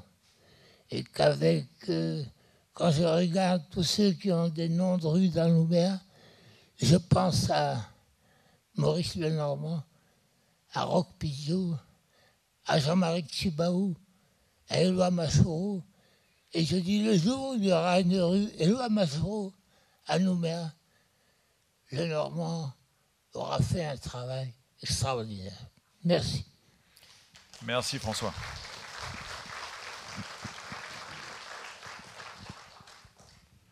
Alors il y a une usine dans le Nord qui n'est pas encore baptisée. Je vous parle de ça parce que peut-être comme tout un chacun, j'ai été assez surpris qu'au moment de la première coulée de cette usine, les médias aient presque complètement oublié, passé sous silence, 2 noms. Raphaël Pidgeot d'abord, et puis Maurice Lenormand. Parce que figurez-vous qu'en 1955, un an après la visite, avant la visite du général de Gaulle en 1956, qui n'est qu'un retraité parmi tant d'autres, qui fait un peu la tournée des popotes, le général de Gaulle qui avait déclaré lors de son séjour à Nouméa qu'il serait temps d'avoir une usine dans le Nord. Eh bien, un an avant de Gaulle, Lenormand avait déposé un projet de loi sur le bureau de l'Assemblée nationale pour la création d'une usine de nickel, de transformation de nickel dans le Nord, et à proximité de laquelle était prévue également une ville nouvelle et un port en eau profonde. Et donc, en termes de précurseurs et de visionnaires, bien évidemment, il se posait là. Il va falloir attendre voilà, presque plus de 50 ans pour que ce rêve, 55 ans pour que ce rêve se réalise. La création de l'usine du Nord, de cette ville nouvelle à Népouy, elle était aussi, c'était un peu le cœur, la cage thoracique, si j'ose dire, de tout un plan de développement économique et d'industrialisation du pays, qu'il va d'ailleurs présenter en 1957 lorsqu'il prononce son discours de politique générale devant l'Assemblée territoriale. Et ce plan d'industrialisation et de développement du pays, je veux dire, en 57, en 55, tout est écrit. Tout est écrit. Tout est prévu. Le rééquilibrage, toute la réflexion autour de la mobilité, autour des pôles secondaires de population, des navettes entre les îles Loyauté et puis des communes de la côte Est, avec des ports créés de toutes pièces, etc. etc. Le Normand a fait un travail mais extraordinaire, extraordinaire. Lorsque l'on regarde aujourd'hui, avec les yeux d'aujourd'hui, ce travail quasi cinquantenaire, on ne peut bien évidemment qu'être séduit par le personnage et puis se poser quand même de sérieuses questions par rapport au pays dans lequel on vit, qui est vraiment un pays des occasions manquées. Et des lendemains et des rendez-vous sans lendemain. C'est très impressionnant. Comme quoi, dans les années 50 et 60, tout ce que l'on vit aujourd'hui est déjà acté. C'est écrit, c'est acté. Il ne manque plus que la puissance publique, et notamment les autorisations, surtout de l'État, qui va quand même mettre pas mal de bâtons dans les roues pour que cela se réalise. Mais la Calédonie des années 50-60, ça aurait dû être la Calédonie d'aujourd'hui. Sauf qu'entre 50 et les années 2000, entre l'extension de la loi cadre en 56 et puis l'accord de Nouméa en 98, eh bien, il y a 45 ans qui se sont passés. Hein, et puis dans ces 45 ans-là, vous avez la période dite des événements. On peut se poser quand même la question de savoir quelles sont les raisons profondes de la période des événements. Si, bien évidemment, avec des si, on refait le monde, mais si à cette époque-là, on avait engagé les réformes nécessaires pour la Calédonie, est-ce qu'on aurait vécu les événements? Voilà, ça c'est une question que je me pose aussi.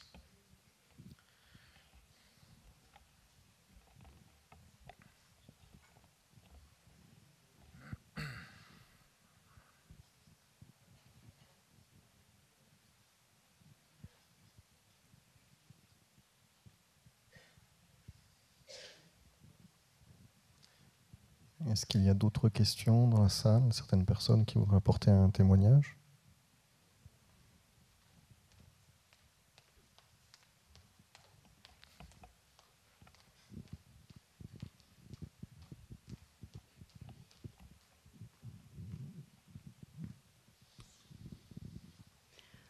Bon, je ne sais pas si ma voix passera bien parce que j'ai la grippe, mais voilà. J'ai été vraiment ravie de tous les détails que je ne connaissais pas sur Maurice Lenormand. Parce que je suis arrivée ici avec mon père en 1947, repartie en 1951 pour revenir en 1953. Donc j'ai connu M. Lenormand, mais toute sa jeunesse, j'ignorais. Et il y a des points communs avec mon père. Le scoutisme, il nous a inscrits et j'étais guide du temps du père de Mijola. L'Algérie, mon père à 18 ans a fait les premières installations électriques en Algérie. Ensuite, il a été nommé à Alger. J'ai vécu 2 ans et demi à Maison Carrée. J'ai revu des choses que je connaissais. La façon de penser, de non pas essayer de s'imposer au peuple que l'on côtoie, parce que mon père étant fonctionnaire, on a côtoyé des peuples, la Polynésie, la Mélanésie, le Maghreb, et ce qui m'a marqué le plus, l'Afrique noire, le Mali pendant 7 ans et demi. Et mon père a eu une décoration dont je suis vraiment très fière. C'est l'étoile noire du Bénin pour les services rendus à l'Afrique noire. Et celle-ci, j'en suis très fière. Et partout où je vais, moi, je cherche justement à m'informer sur les cultures, sur les façons de vivre des gens, et ne jamais essayer d'imposer les nôtres. Et en Afrique noire, vous avez une culture, mais qui date vraiment de la nuit des temps. Ils étaient déjà avec leur culture quand en Europe, c'était l'âge de pierre. Et vraiment, et ici, j'ai découvert aussi, il y a une culture formidable. Je ne sais pas, moi, avec les guides, j'ai pu aller camper du côté d'Yingen, du côté de Thio, du côté sur l'île des Pins, etc. Mais c'est formidable. Je me suis imprégnée, j'ai essayé d'approfondir les connaissances. Et je dois dire que Maurice Lenormand, Maurice Lénart et M. Guillard étaient des gens extraordinaires. Je peux vous demander votre nom de famille? Mon nom de famille de jeune fille, c'est Annie Van Eyck. Et mon papa était il était pour Radio État. On a habité la Pointe de l'Artillerie.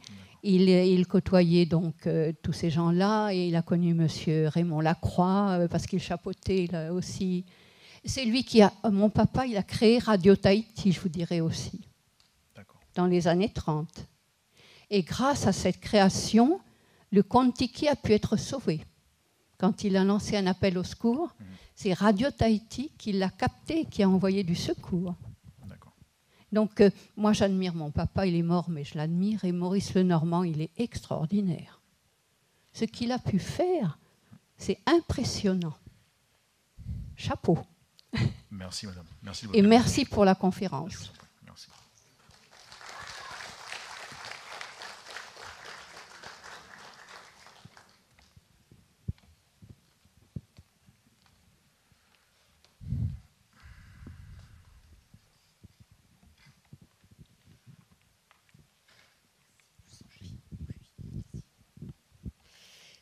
Oui, donc on s'est beaucoup intéressé à la biographie. Et là, j'ai une petite précision, si vous pouvez me la donner. Comment en est-il arrivé à s'inscrire à l'Institut agricole de Maison-Carrée? Bonne question, je n'ai pas la réponse.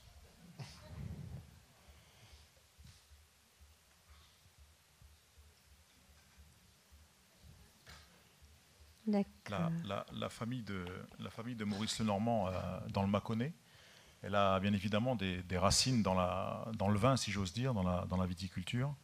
Et oui. C'est certainement un lien dans la famille qui le pousse à aller s'inscrire à Maison-Carrée. Il aurait pu travailler ailleurs, mais il est surtout intéressé lui aussi pour découvrir le monde. C'est quelqu'un qui souhaite découvrir l'outre-mer. Voilà. Oui, et puis il avait en gros comme correspondant Valence, le docteur Valence, qui a été il y avait un point de chute à Alger, en effet. Oui. Quelqu'un à l'esprit très ouvert. D'accord, oui. Je vous remercie. Mais je vous en prie, madame.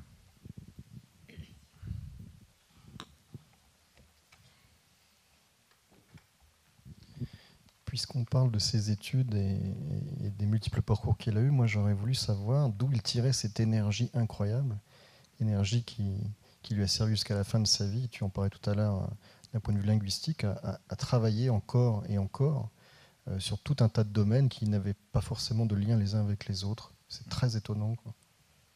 Oui, c'est quelqu'un qui s'intéresse à tout. Je veux dire, tout ce qui est de l'homme le passionne. Il collectionne les coquillages. Quand il arrive ici, il essaie de créer un centre de documentation sur l'Océanie.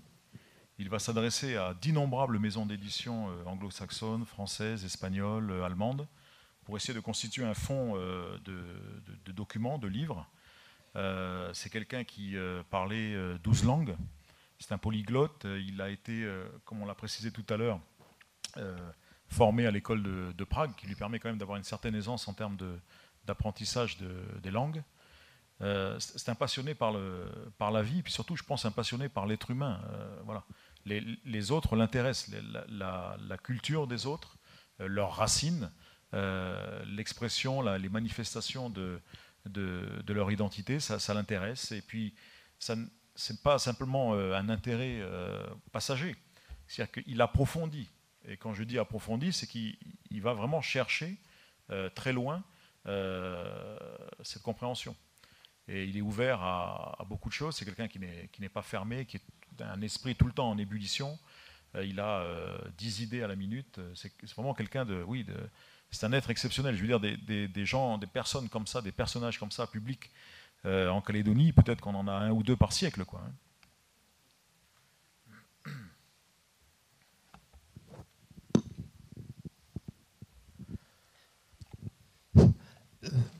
Moi, je voudrais dire, sans rentrer dans des considérations politiques, mais aujourd'hui, on est en train de vivre en Nouvelle-Calédonie des anniversaires. Hein.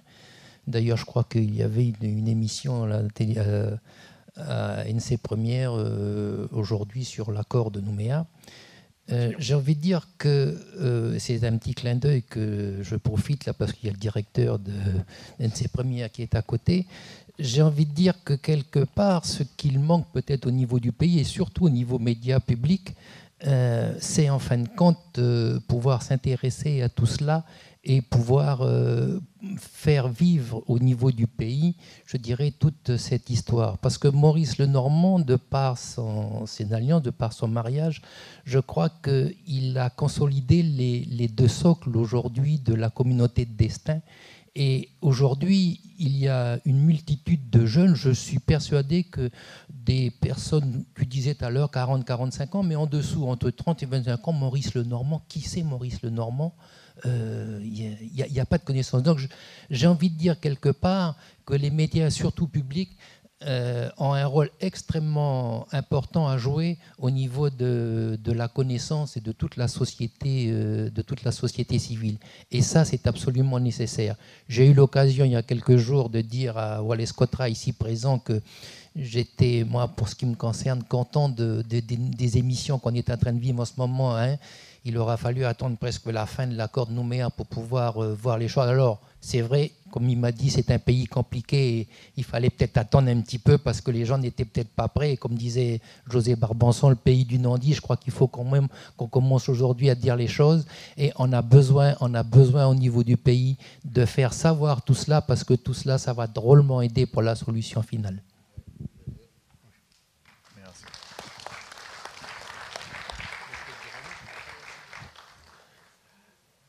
Je peux te dire un mot, Olivier.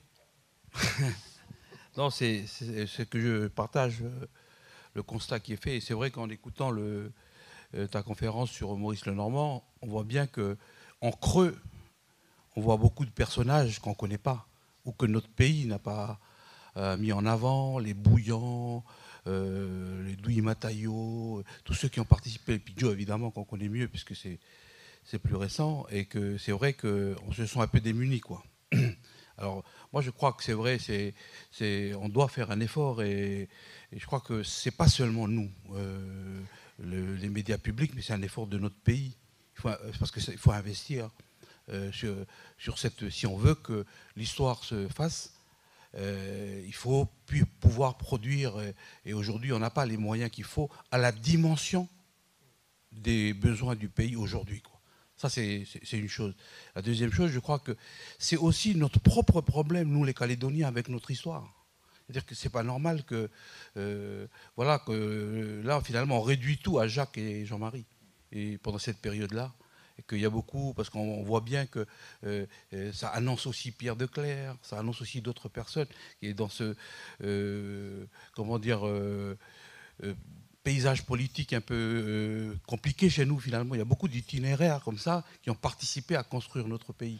Et cette vision un peu diverse et puis riche du pays, on ne l'a pas, parce qu'on simplifie les choses. Et je crois que c'est... mais nous, on est prêts à faire un petit pas, mais il faut nous aider à faire plus, quoi. Et je crois que c'est... Il faut une mobilisation. Il y a quelques élus ici aussi. Je crois qu'il faut qu'on y aille ensemble, parce que c'est vraiment un investissement pour l'avenir. Merci.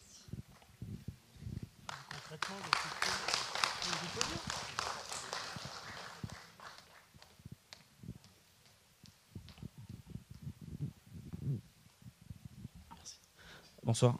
Donc pour continuer un peu sur le débat, je pense qu'on peut aussi se prendre en main, nous les gens sur le terrain, quoi. On n'a pas obligatoirement besoin de la télé. On a organisé il y a un mois, je pense, à Wailou, dans une petite tribu, une projection en hommage à Jean-Marie Tchibo, Yewene.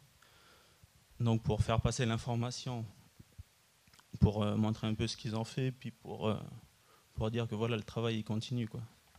On a demandé à Emmanuel de venir partager avec nous sur ce que son papa il a fait, et puis ça s'est bien passé, quoi. On a fait passer le message donc à des jeunes qui n'étaient pas encore nés quand M. Tchibo il est décédé. Mais voilà, je pense que nous-mêmes, au sein de nos tribus, au sein de nos villages, on peut faire un petit travail sans pour autant être fonctionnaire ou travailler à la télé ou à la radio, quoi. Mais c'est vraiment à nous de nous prendre en main et puis de nous motiver, quoi. Voilà.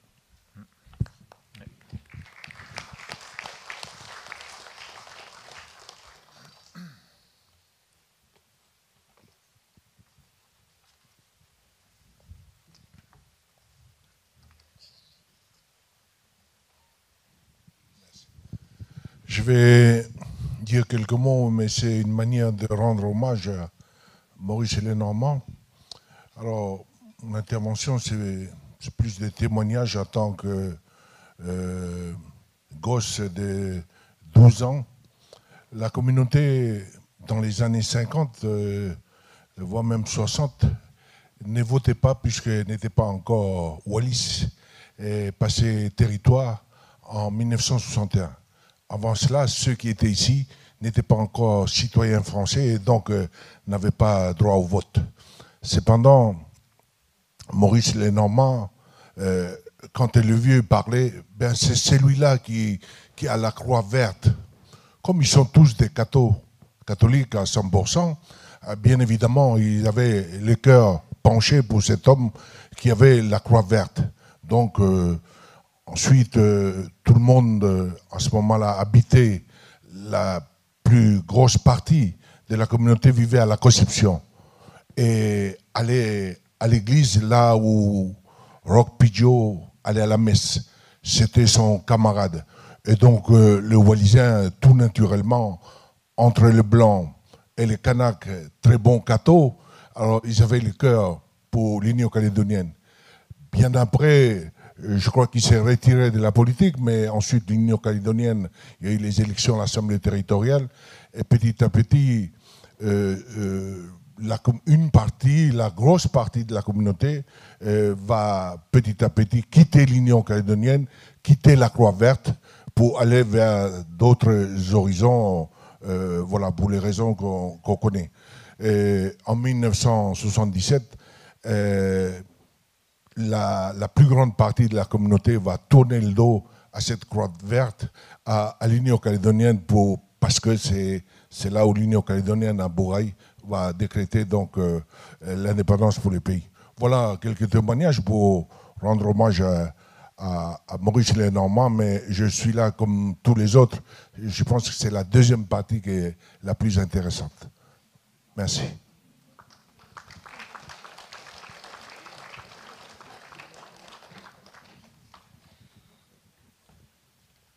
Merci, Alosio.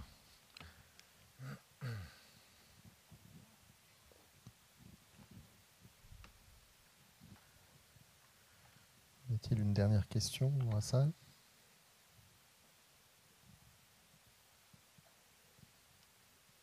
Ah, oui.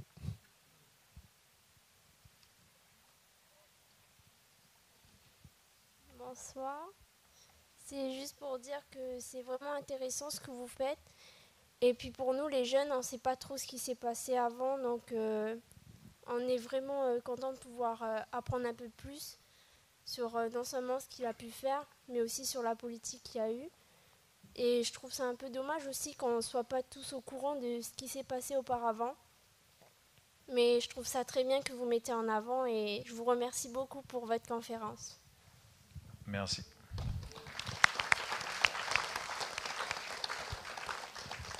Est-ce que tu peux juste rappeler ton lien de parenté avec Maurice, s'il te plaît? Arrière-petite-fille. Voilà, merci.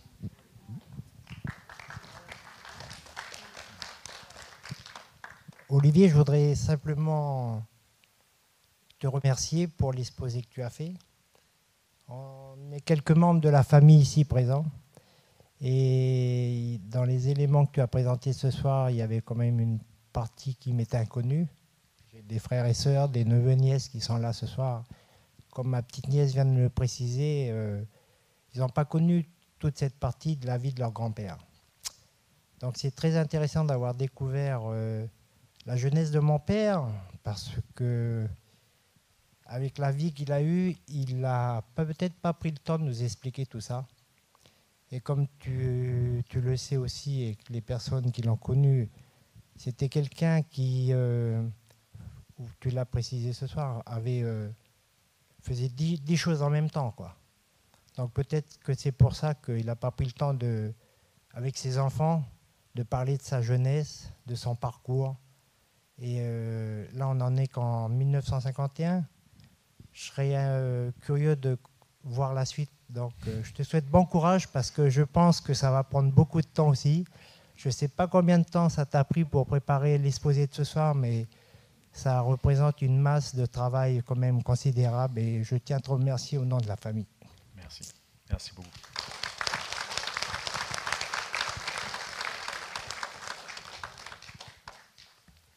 Donc c'était Eric, hein, un des enfants de Maurice. Olivier, je crois que tu es pris au piège. Et pour l'année prochaine, je crains que tu sois obligé de revenir. Donc nous, on est prêt à t'accueillir, évidemment, comme tu le sais. Donc tu peux peut-être déjà, en sortant d'ici, te mettre au travail, si tu es d'accord. Pour l'histoire de mon pays, il n'y a pas de problème.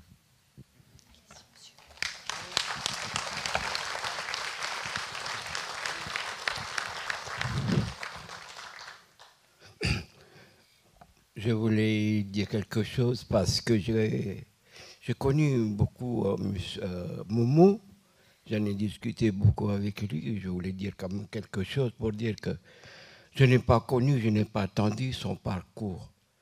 Et aujourd'hui, je viens de voir que c'est un homme hors du commun. Je me disais, c'est un camarade politique, c'est un peu famille avec Jean de Lifou, du côté de la famille. Et puis souvent, on discute à Lifou. Mais maintenant, j'ai dit que c'est un homme hors du commun. Et je voulais justifier quelque chose tout à l'heure lorsqu'on parle de Népouille. Je me disais, mais c'est peut-être un prophète lorsqu'il disait que Népouille, demain, ce sera la grande ville de la province nord. Mais il se trouvait que c'est le milieu de la Nouvelle-Calédonie. Ça veut dire quoi? Ça veut dire que la Calédonie appartient à tout le monde. Les deux ethnies, en particulier à l'Union calédonienne, de couleur un seul peuple. Et puis, je me disais aussi qu'il a ouvert la route, comme disaient tout à l'heure certains, mais nous n'avons pas su profiter de cette occasion, cette opportunité, et que là, aujourd'hui, on a des problèmes. On va peut-être y arriver. Si on a toutes des bonnes volontés qu'on a aussi aujourd'hui, c'est vrai que la vie, elle est faite comme ça. Mais je crois qu'il est parti, il nous a marqué dans son existence à Calédonie, en particulier les Kanaks. Parce que si nous sommes aujourd'hui, c'est bien un départ. Parce que sinon, on serait parti un peu plus tard. Mais de très bon ordre, il nous a appris qu'est-ce que c'est le droit de chacun. Très important. Qu'on doit vivre libre de ce que chaque homme doit vivre libre de son destin. Et il nous a appris ça. Malgré qu'au niveau de son parcours, il a rencontré beaucoup de problèmes. Malgré son expérience, mais c'est vrai que nous aussi, on souffert avec lui. Mais malgré ça, aujourd'hui, on vient de voir qu'il y a quand même ce résultat qu'on a aujourd'hui. Nous, les Kanaks, on avance péniblement, mais je pense qu'avec ce chemin qu'il a tracé, on va y arriver. Voilà, merci. Oui.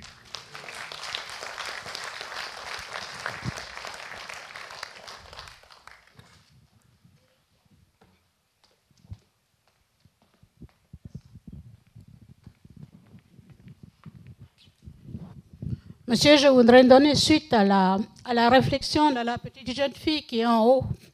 Elle est bien jeune.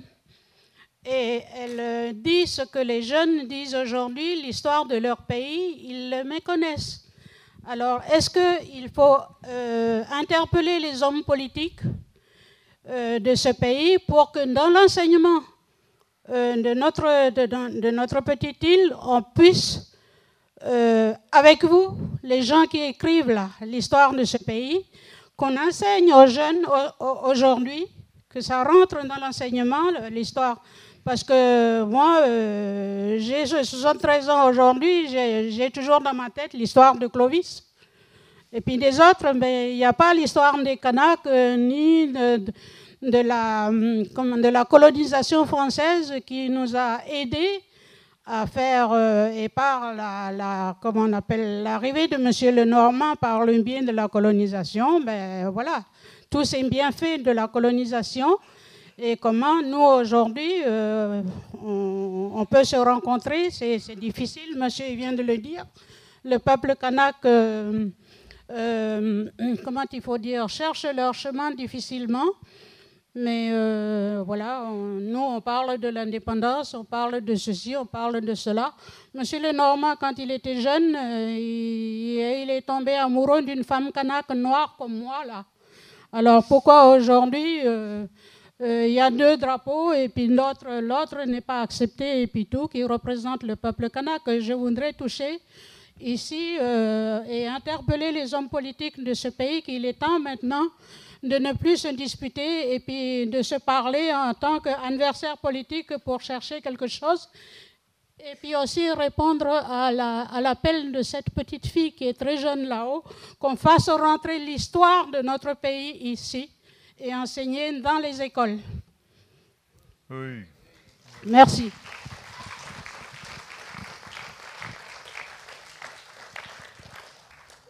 Alors, Mamie, juste pour te répondre, l'histoire de notre pays, elle est enseignée aujourd'hui dans les écoles. Hein. Alors peut-être qu'elle est mal enseignée, mais ça, c'est pas à moi de le dire. Mais il y a des supports pédagogiques, il y a des cartes, il y a des atlas, il y a des enregistrements vidéo, il y a d'innombrables documents sur des CD-ROM, sur des CD, etc.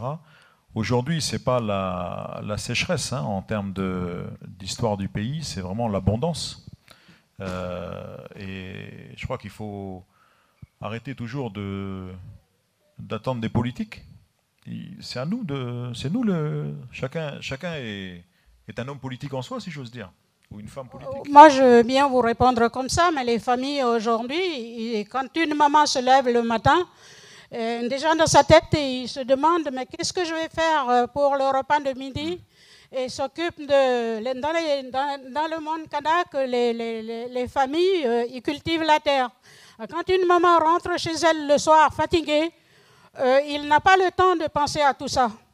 Alors, il y a les mairies, il y a tout un tas de trucs comme ça qui s'occupent des populations. Il faut essayer de rentrer dans les tribunes, je ne parle pas seulement des tribus, mais dans les villages où les hommes travaillent aujourd'hui pour pouvoir gagner leur pain. Parce que quand on n'a rien dans le ventre, quand on a faim, l'oreille, elle ne s'ouvre pas. Hein? C'est sûr, c'est sûr. Mais aujourd'hui, il y a beaucoup de choses qui sont faites pour accéder à la culture et à la connaissance. Je pense que les livres, ils n'ont pas de jambes. Par contre, les humains, eux, ils ont des jambes pour aller vers les livres. Donc, il faut y aller, il faut consulter. Il y a beaucoup de choses, énormément de choses, de plus en plus. Hein. Et il y a beaucoup d'enseignants aussi d'histoire-géographie qui sont impliqués dans leur matière, dans leur mission, et qui font aussi un gros travail à ce niveau-là. Alors, c'est sûr qu'on voudrait bien que ça soit généralisé, globalisé, que tout le monde puisse faire le maximum, mais il y a déjà beaucoup de choses qui sont faites. Hein. Il faut aller vers la culture, parce que bien souvent le livre ne vient pas tout seul à soi, mais il y a des choses. Il y a des choses. Et je vous en prie. Oui, Olivier, bonsoir. Merci de votre exposé.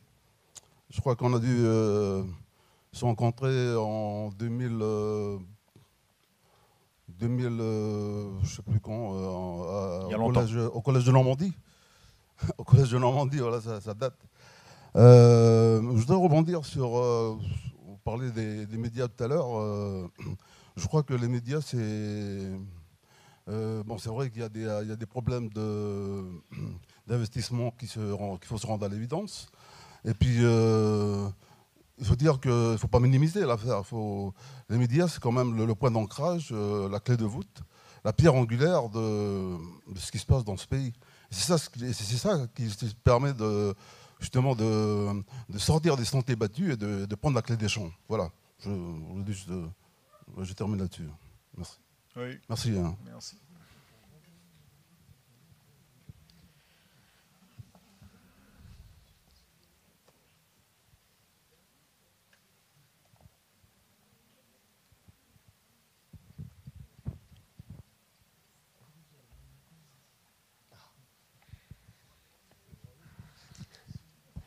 Oui, Olivier, bonsoir.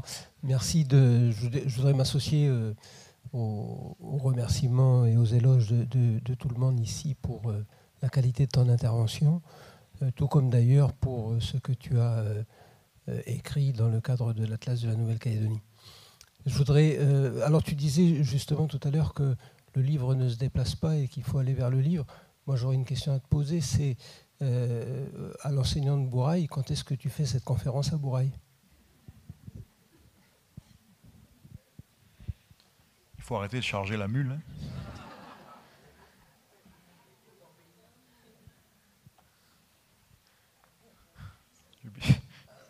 Je vais bientôt plus pouvoir avancer, bientôt. Oui, tu as raison, Thierry. Il y a beaucoup d'attentes, et puisque on se rend compte surtout que la proximité, à la fois dans l'histoire et dans l'espace et dans le temps, pour des sujets qui concernent la Calédonie ces 50 dernières années, ça développe vraiment l'intérêt des personnes, des populations. Quand il y a proximité, il y a intérêt. C'est une évidence aujourd'hui. Mais voilà, tout ça, ça demande du temps.